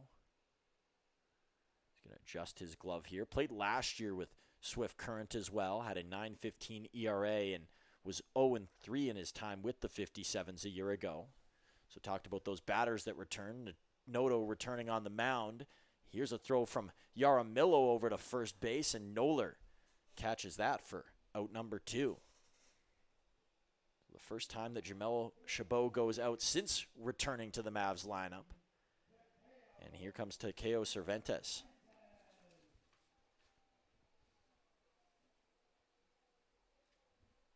Max Noto's numbers coming into this season. Of course, you want to be able to elevate after having a time ago that wasn't what I'm sure he had dreamt of.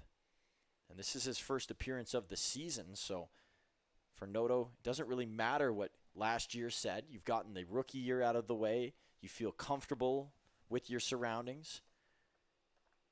Pitching in a lot of these parks before, it doesn't have to be that adjustment to being in Canada. For a lot of these guys who aren't Canadian and they come from somewhere else, in the case of Noto coming from Missouri, it's kind of a culture shock at times, and you have to live a whole new life that feels kind of uncomfortable. Noto, right towards Takeo Cervantes, as that one was up high, and it's 3-0. Cervantes from Reno, Nevada, so he understands the adjustment that has to be made. It's his first year in the WCBL as well.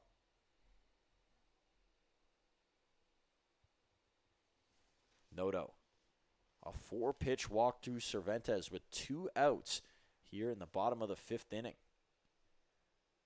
So now we officially should have talked about this a little bit earlier, but we can officially call this game done if there were to be bad weather that comes into the area and a hard rain out. You just have to make it through 4.5 innings, and that has been done here already by the Mavs and Swift Current 57s collectively. You're always playing against each other, but that's the one goal. You want to be able to make a game official. You don't want to have to come back and replay it again, no matter whether you're on the winning side or losing side at any point. There's a strike to Adam Volcano. 0-1 count to the fourth-year Mav.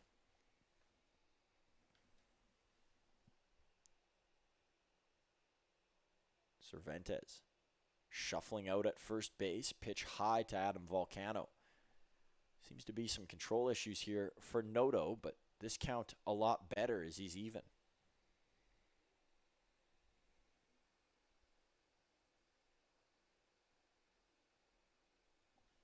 Noto down the chute, and that is a strike. 1-2 to Adam Volcano now.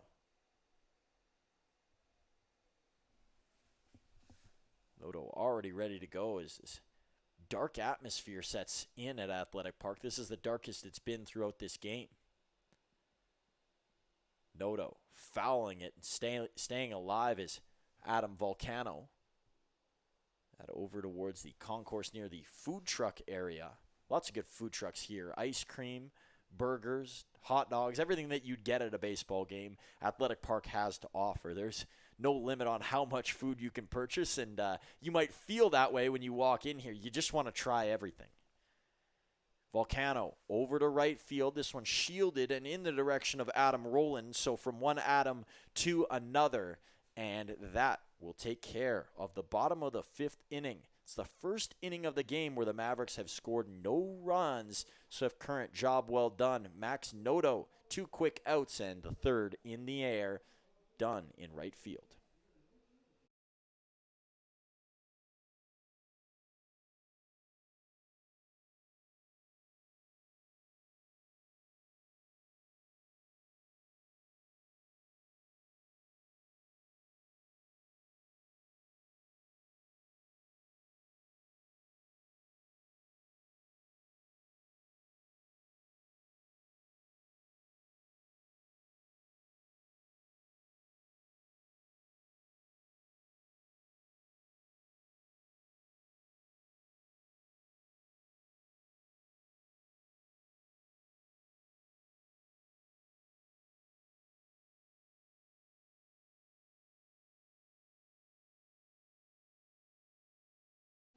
Time for tonight's player head-to-head, and Johnny Volcano, Hudson Unger, 2 veterans between these two teams, and off to fairly good starts in this year. A .275 batting average for Hudson Unger with 10 RBIs and 11 hits, and Johnny Volcano, one of the better batting averages in his WCBL career, sitting at .329 as of before this game. That has to change with the home run out to left field. The RBI total and the hit total will, of course, change, but 24 and 14 respectively coming into this game. And Diego Centella still in it on the mound as he works into the 6th inning. I believe this is the longest he's gone this season, and trying to build off of not a lot of success prior is really tough, but this is a game that he can use as a staple, a calming reminder of, hey, I can do it. I can get back to my best.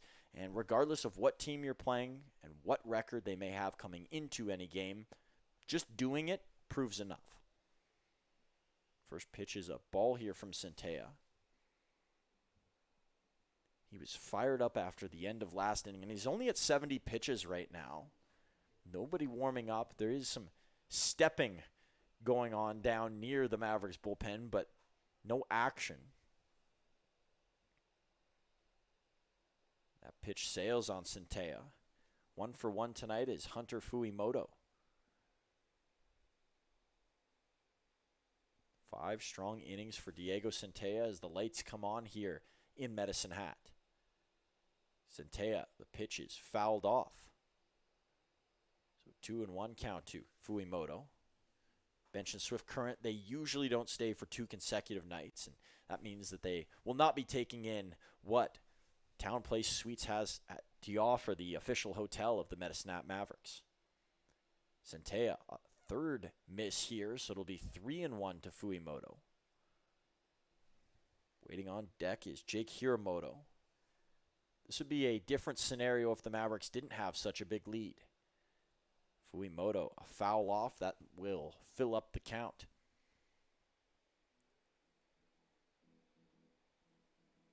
Behind Hiramoto is Keegan Noller. This is a tough place to hit the ball out at. The Mavericks have proved that wrong tonight, but in general, not a home run friendly park, as over to first goes Volcano. Stretching down is Eric Calder.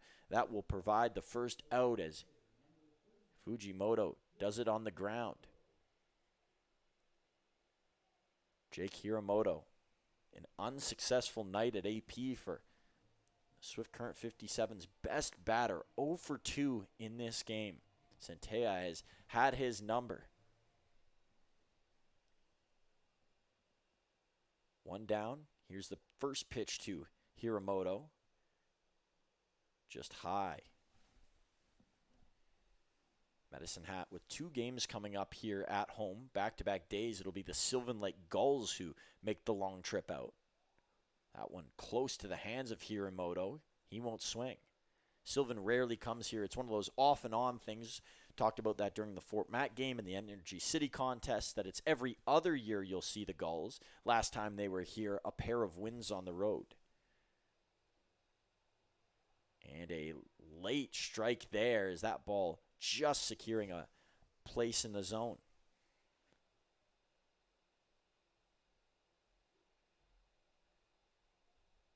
Kick for Centea down the middle. Hiramoto all the way over to right field, right at the wall, and Volcano makes the play at the warning track. Hiramoto thought that he had it, and usually that left to right wind that we harp on time and time again helps that ball get a little extra sway into right field, and there is no wind out there tonight, and Hiramoto stoned by it. Centea, he's already in position here against Noller. When you're on, and that confidence just glistening out as he gets a swing from Noller. Noller 0 for 2 in this game. Talked about Sylvan coming in here. Last time they were here, a couple of MLB draft picks on their team, most notably Nathan Flellwilling, who is behind the plate. Noller bashes this one over to short. Volcano takes his time, sets his feet. Calder on one knee, and the play is made. 3 up, 3 down again for the Swift Current 57s. And Diego Centea is in a mode, and he's up just over 80 pitches. We could see him for another inning, and nobody warming up is an indicator of that. And a guy we have seen for a lot of years on the Swift Current side, not in tonight's game, however, is the presence of Rydell Adair, and he's back for another season, 5 in a row for the local product. His brother Kyrell on the team as well. So he's got the most seasons of anybody played and the most games as well at 71 throughout his 57 tenure. 44 hits, the most among any active Swift Current 57 lifetime, and the most walks as well. So he's willing to be patient at the plate. That is the career in a nutshell for Rydell Adair, who you like to see those guys stay at home and treat the hometown, being the hometown kid, as a privilege and wanting that. You know, it's not easy. We've talked about it with Josh Stark and Evan Morrison being here from Medicine Hat and the extra little pressure that comes with that.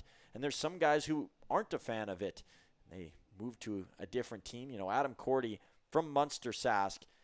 That's not it's not exactly a team, but you know, he grew up around the Swift Current 57s, and wanted a change in scenery, so went to Saskatoon. We saw him pitch here a couple of days ago. Not a direct hometown, but sometimes a move is needed for guys that are close to a place that they like. You think about Brett Getz. He started his second season out in the WCBL with the Mavs, where he's from. And in the last 2 years in Lethbridge, he's been one of the best pitchers without that extra added pressure. He was an all-star last year.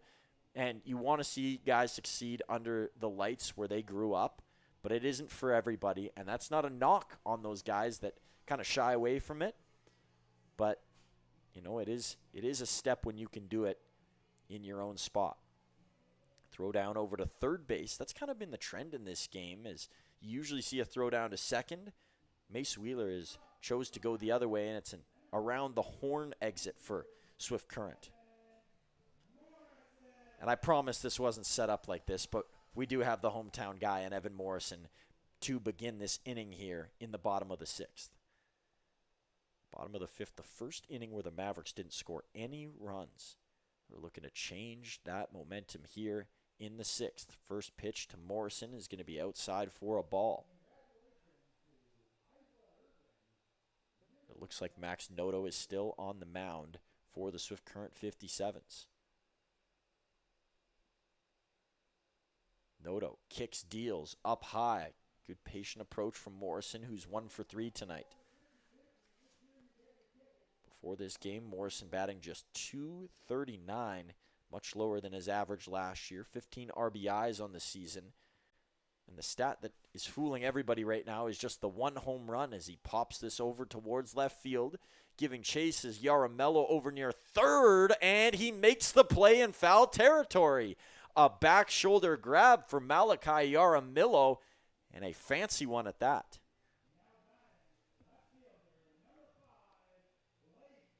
Blake Dale up with one out. It has been a tough night for the Mavericks outfielder in this game, usual infielder over at second base. And Ryan Reed is utilizing all of his tools. If a guy can play in one place, he wants to test that out. He wants to see what he has. There's still this figuring out stage here for Medicine Hat. Dale going to rip this one over to left, and it might not have enough height as it's going to bounce down for a fair ball. Dale headed for second. He's in standing up, and a double to ignite the night for Blake Dale, who talked about 0 for 3 coming into this at-bat, and he's changing the tides. Frankie Giacalone now, 2 for 3 on his day. He's head shaking. His walk-up song has become something that fans have liked. I'd never heard it coming in, but there's some head bobbing when this one comes on. A bit of a calmer tune. Some guys like to get hyped up. For me personally, if I were to go to the gym or to work out, it's something softer that kind of soothes me in. I don't want something that feels corny and hypes me up, and I think Giacalone kind of with a similar approach to that. Low pitch to Giacalone. Good job by the catcher in Wheeler to keep it in front of himself.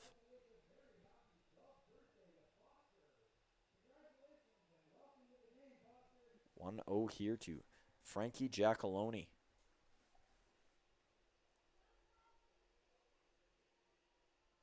Noto ready to throw here as he's patient with Giacalone. Giacalone, another off-speed pitch that is low, and now here will be a discussion between Noto and Wheeler.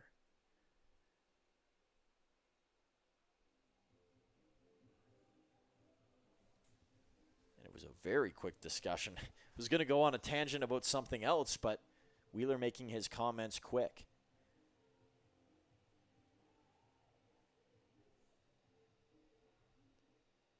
Noto on a mound that isn't as high as some. That's something you're going to hear from a lot of pitchers. It's a flat mound. Many around the league are propped up. I think of Sylvan when I think of higher mounds. 3-0 count to Giacalone. You might be wondering, Medicine Hat, they play a lot of Saskatchewan teams quite often, and you may have noticed that they're in the same division. And a lot of people question, why is that? We'll get to it after Noto delivers.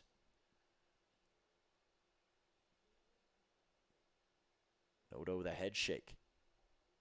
Inside pitch to Giacalone connects. Well, it's all based on travel, of course, and Medicine had a long way to go all the way up north. There was short travel from Brooks, but they had to split the divisions evenly, and because Medicine Hat is the closest to Saskatchewan, they get teams like Moose Jaw and Swift Current and Saskatoon, and they end up in the Eastern/Saskatchewan division, even though they are in the province of Alberta. Rifling that there was Noto, and going with a big swing was Giacalone. He was looking to pull that one to the left-hand side. Full count now to Giacalone. So hopefully that clears up the confusion, whether you were curious or not, to why the Mavericks are not playing against teams that are an hour away like Brooks. They only get Brooks twice a year, and they play them both times at Elk Stadium. Both those games already done with for Medicine Hat. Noto. Ooh, he catches Giacalone, who immediately flicks the bat away, and that's going to be a long walk to first and a painful one to go with it. 2 on here for the Mavericks. And not what you want to see from your best hitter in the lineup, at least as of right now, in Giacalone. Carter Roth with 2 on and 1 out. Speaking of the Western Division, Medicine Hat will play Okotoks one more time, Sylvan twice more, and they are yet to play Lethbridge, so 5 total games left going the other way. Here's Noto. Throwing down to first. Giacalone's going to get back, and it hit him again. Oh, that's a scary one right up near the head area. And Giacalone is down.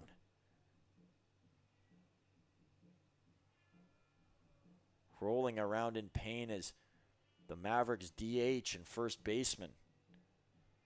And grabbing onto him down there is first base coach Chad Martin. Oh, that's just a scary play. You can see Mace Wheeler getting a tap on the back there from Keegan Noller. Obviously not intentional in the throw low. Giacalone going to walk it off. And he's waving for somebody to come out here. Ryan Reed is heading over. He spent a lot of time with Frankie. He knows him well, and you form those personal bonds, and it's even more for Reed. It's not just a baseball player taking one off the helmet. It's a guy who he's become really close with. Adam Volcano going to get some water, and I think that's all Giacalone was hoping for, is a little bit of hydration. Shake it off. And a very fortunate play. If that gets in a different position, if that hits up in between the helmet, gets you on the nose or the eye, you're looking at a completely different situation. And a round of applause here for Frankie Giacalone, who his teammate earlier in the year, Thomas Schnabel, took one off the head when he was in the batter's box. I want to make it very clear, obviously none of those plays intentional, and anybody who accuses them of being intentional, I'm sorry, you're just very misinformed. And the most important part of it all is that Giacalone is okay, and I'm sure that takes the edge off for Mace Wheeler, who you could see was discomforted himself there with catching Giacalone in a vulnerable spot. So back over to Noto on the mound, and Carter Roth at the plate, 1-0 count. That'll kick up some dirt and make the count 2-0. Stretching out the arm on the mound is Noto, wanting to stay in effect here. Roth. Waiting on the approach. Here's Noto. Oh, and now he catches Roth, so control an issue here for Noto on the mound. That's 2 batters who catch a ball to the side in a row. Giacalone over to second, Roth to first, and Blake Dale now over at third. Bases full with 1 out for Medicine Hat. Jared Franklin will come out of the dugout here with a guy warming up in the bullpen. Maybe just a meeting to calm down Max Noto.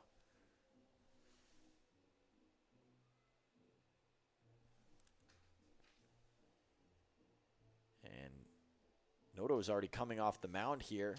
Looks like he doesn't feel like he's about to stay in this game, but Jared Franklin looks like he's telling him to hold on and maybe putting some trust in his guy here. And That's always important. In a game that's 7-0, you don't want it to get way out of hand. But if you trust Noto enough and you want to see him succeed, you're going to leave him in, and that is exactly what Jared Franklin is going to do.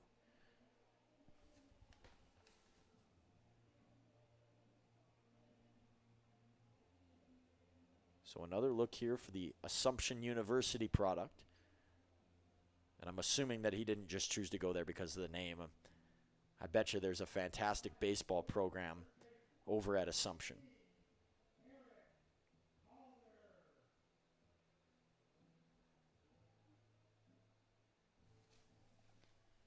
Noto. Strong grip here inside of his glove. He'll face Eric Calder. The first pitch to Calder. He'll swing and foul it off. Noto, a big fan of Minnesota sports, specifically the Minnesota Vikings and some of his favorite athletes, the likes of Justin Jefferson, hailed as one of the better receivers in the NFL, Harrison Smith, a borderline Hall of Fame safety, and Jose Barrios, who's a Toronto Blue Jay now, a former Minnesota Twin, but a Blue Jays fan, is Max Noto. Noto sidesteps, delivers, and a high pitch to Calder. Calder, right in the same neck of the woods where Jose Barrios plays. He's been in and out of the lineup for the Blue Jays over the last couple of years, but a former Gold Glover and two-time All-Star. Noto.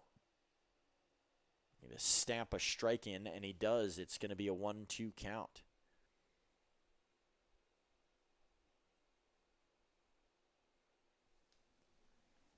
Noto, not the only athlete in his family. His dad, Andy, a former member of the University of Missouri St. Louis soccer team. Noto on the way, and he gets Calder to foul that off. Lots of soccer going on throughout the world right now. Of course, the World Cup on, and it's being split between Mexico, Canada, and the USA as far as hosting goes. I talked about it a couple days ago. Canada losing to Switzerland in a ultra-close matchup. It looks like Canada, for those Canadian football or soccer watchers, will be advancing to the knockout stage. And here's Calder. He's going to knock this one into left center field. Blake Dale, he doesn't have to hustle. He's in easily. Sprinting along and getting in is Frankie Giacalone. And the Mavs make their lead now 9. And the rain is starting to pour here along with the runs. And you can see it. The jackets are coming on. People taking cover. And if this continues, we'll see what the umpires call in this game or how long they decide to play it for. It looks like a light rain right now, so don't be startled. Baseball is still on, but Max Noto's night might be done. Looks like the 57s are going to the bullpen, so we will be back as a new arm takes its rightful place on the bump for Swift Current.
Still a couple of runners on the base path here for Johnny Volcano Mavs with a 9-0 lead, 13 hits today against the Swift Current 57s, who they've had a good time against over the last 2 years. Just 2 losses between 2025 and 2026, and a new member on the mound here for the 57s. This is their 4th pitcher now that they have used in today's game, and it is Ian Rasmussen who's out there. Rasmussen with a bit of a hop step here. Volcano waiting on the pitch, and it will miss, so it's 2-0 to Volcano. Rasmussen from Westminster, Colorado. Junior this year in university. You can start to hear that rain popping down onto the bleachers. So it has picked up its pace a bit. We'll see if it gets any louder. Here's a bouncer in the dirt, and both runners will move ahead. Carter Roth over towards second, or over towards third, and it's Eric Calder who's at second. 3-0 count to Johnny Volcano. 1 for 3 tonight with a home run. So many rain delays this season, and still a couple recent games to be made up. The 57's a part of one of those against Weyburn. They were losing that 4-2. 3-1 count here to Volcano. Then another one between Moose Jaw and Regina. It was a 9-2 lead for the Miller Express in that game. Those two within the last week have been canceled, postponed. Johnny Volcano will take first, and there could be a chance for that against Sylvan Lake on Sunday. The weather not looking good in Medicine Hat. Looks like it could rain all day. The game tomorrow more promising, but just keep your eyes peeled for maybe a rescheduling. Of course, we're always hopeful around here that things will go the right way and the sun will shine and we get to play ball. But the unpredictable El Nino season that has come across Alberta and Saskatchewan has thrown people for a loop, and it has made spring a bit of a different spring. A twitch there from Jamel Chabot. There's ball 1. Tough time with the control here for Rasmussen.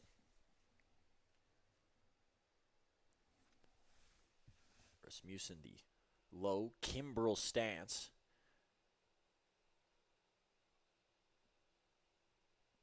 Here comes the 1-0. And another ball that Jamel Chabot will not offer at. Of course, Rasmussen, a name that you may have seen in the hockey ranks before. This is a deep cut, but Michael Rasmussen, that's what it reminds me of. He played last year with the Detroit Red Wings in the NHL draft today, and you knew, if you know about my Leafs fandom, you knew that I was going to bring this up. Gavin McKenna, the first overall pick, a Medicine Hat Tigers product locally, and he will be joining my Toronto Maple Leafs, my beloved team. So congrats to Gavin, a hometown piece here in Medicine Hat, not from Medicine Hat, from the Yukon, but did a lot for this community and brought quite the exciting hockey atmosphere. And the Mavs looking to replicate that atmosphere here with their play. Jamel Chabot has done that today with a long, long home run into left field. Him and Johnny Volcano both leaving the park. The difference here between WCBL stadiums and a lot of these big league stadiums is when a ball leaves the yard, it doesn't go into the stands. You don't have a chance to catch it unless you're sitting out on the back berm, which is pure grass. Rasmussen, high pitch walk here to Jamel Chabot. And Carter Roth will come in to score. It is now a 10-0 game in the Mavericks' favor. So another one that reaches double digits for Medicine Hat. And that is now, within their 5 games, 4 in which the Mavericks have reached the double-digit run total. The only game they did not was a loss, and the 57's actually able to surpass the 10-run total. Takeo Cervantes, bases full here, 1 out. His first look at Ian Rasmussen. Cervantes, an aggressive swing on the first pitch. He's starting to get moving here at Athletic Park. 50-50 getting announced. All those contests that happened late in the game, you got to get them in, especially when you don't know when the game's official end will be due to what's happening in the air. Here's a pitch from Rasmussen and a foul off by Cervantes. So taking a little bit of velocity off is Rasmussen, trying to get back to a strike zone approach, and he's done so in the last 2 pitches, generating swings from Cervantes.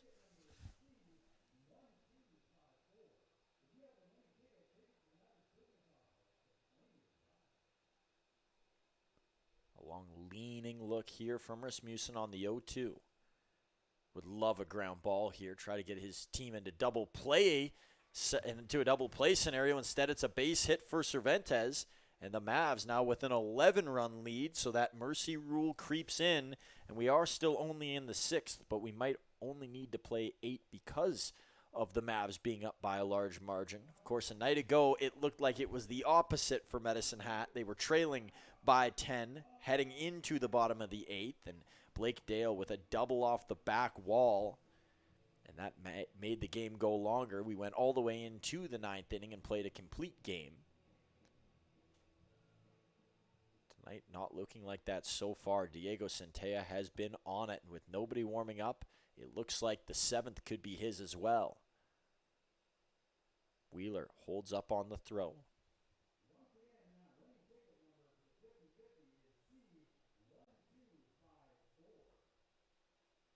Rasmussen with the lean over. And a big swing there for Volcano. Count will move over to 1-1.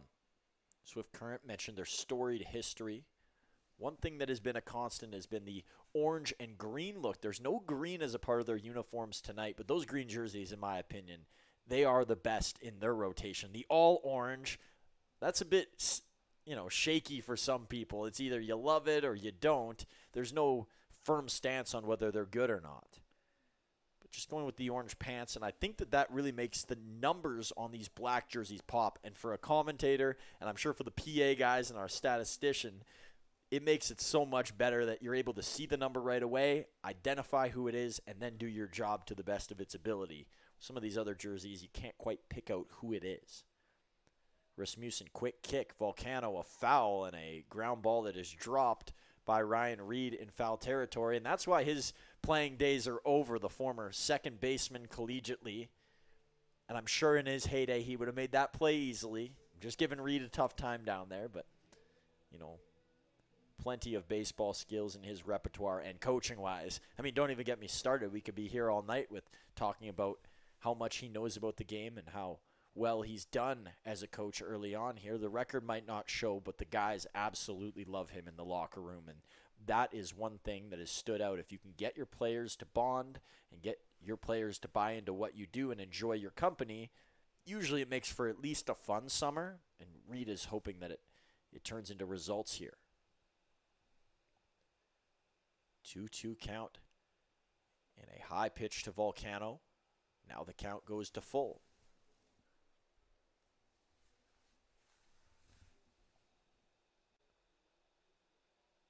Dusting off the mound is Rasmussen. There is another player warming up down in the 57's bullpen. And strike 3 called to Adam Volcano. So on the full count, Rasmussen gets the better of the second Volcano in the order, and Adam is sent back to the dugout packing. Bases loaded for Evan Morrison now. Mavericks hit total has reached 14 in this game. And it looks like Diego Centella is throwing down in the bullpen, probably trying to stay fresh with how long this inning has gone along. And a pro move down there by Andrew Bench. If you want to use him for another, make sure that he stays in shape, because if he sits down for too long, you can't bring him back out. 1 here to Morrison, and for how well Centella has done, you got to give him the green light to pitch as many as he possibly can. Foul ball here from Morrison, and the rain picking up once more as some darker clouds shade over Athletic Park. And the umbrellas are popping up.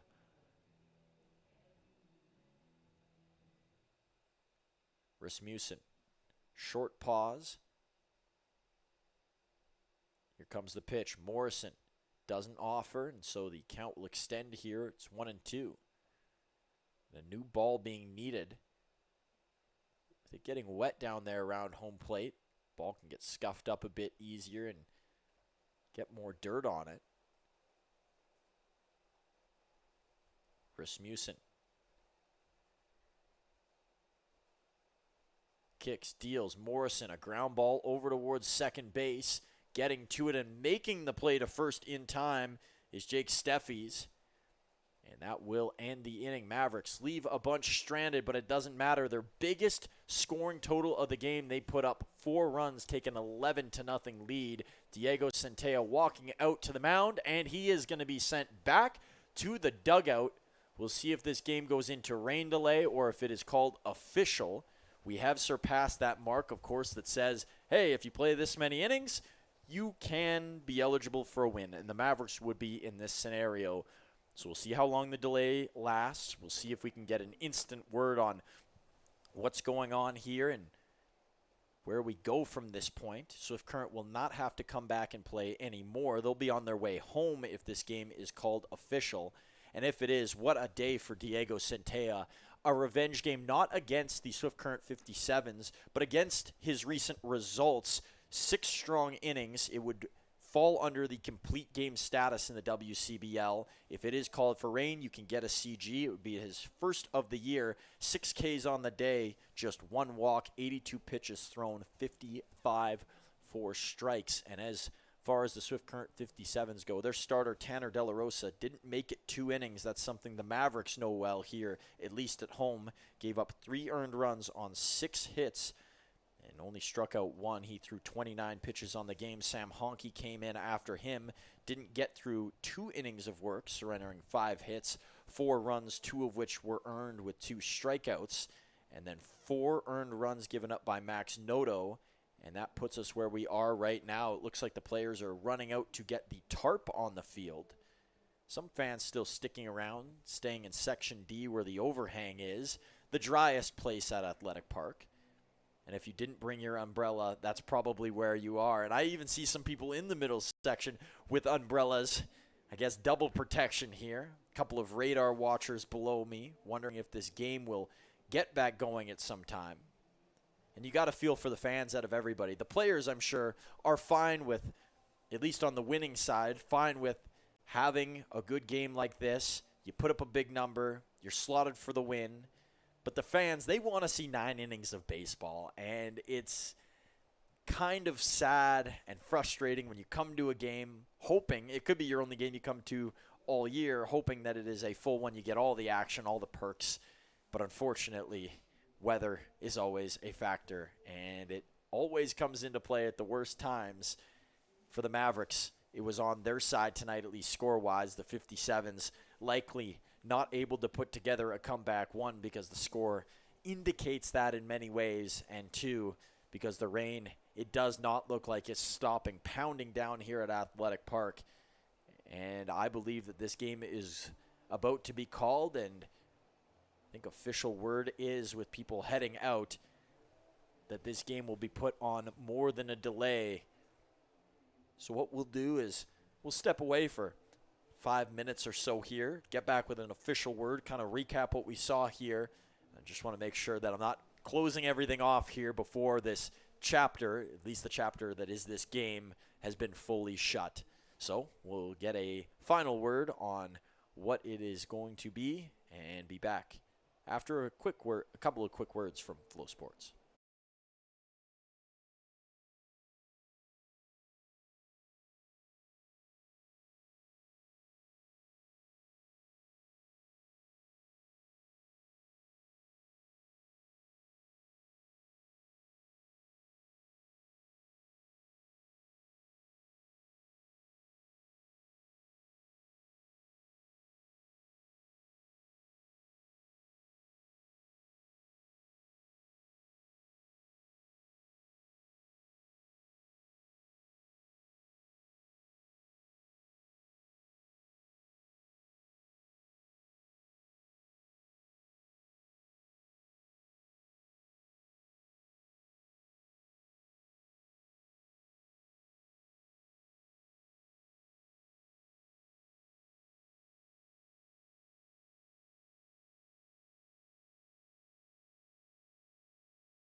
Just got the official word from the man himself in Ryan Reed, Mavericks head coach, lead skipper, that this game is done. It is considered a complete game because we got over the inning limit of 4.5. So the Mavs take an 11-0 win into the weekend as they play 2 more home games against Sylvan Lake. If we get there, obviously it is a pond here right now at Athletic Park, and it is causing quite some chaos with the tarp pull. You'd think these guys would be good at pulling a tarp with all the bad weather that Medicine Hat has seen, but they're still trying to get it over top of the diamond and obviously get it over so that tomorrow's game looks a little bit brighter, or at least we hope in the sky, but the chances of it are better. And for Medicine Hat, a much-needed win. 2 losses in a row to the Saskatoon Berries. They were coming off of a stretch where they felt like they needed to win this one, and they were confident that they could win this one, and they did just that. And 11-0 win, Diego Centella getting the complete game shutout here at home. I believe his first complete game of his WCBL career. What a day for the Panama native, who had not had the best year to this point, an ERA around the 7s, and he came out and he shoved tonight. And for the Swift Current 57s, a disappointing evening. Obviously, this is a team they've beaten this year. They strung together 2 straight games, which is something that they felt they could probably ride as they got further and further, and a team in Medicine Hat that was vulnerable coming into tonight. And the Mavericks finally turned it on, but can they keep that going over time? That is what we are about to see over the next couple of weeks and the rest of this season. So that does it for another night at Athletic Park, one that is spoiled by the rain. When it rains, it really pours, apparently. And for the Mavericks, they poured it on tonight. 11 runs here as they get back on the winning side of things and will look to make it a streak against Sylvan on Saturday.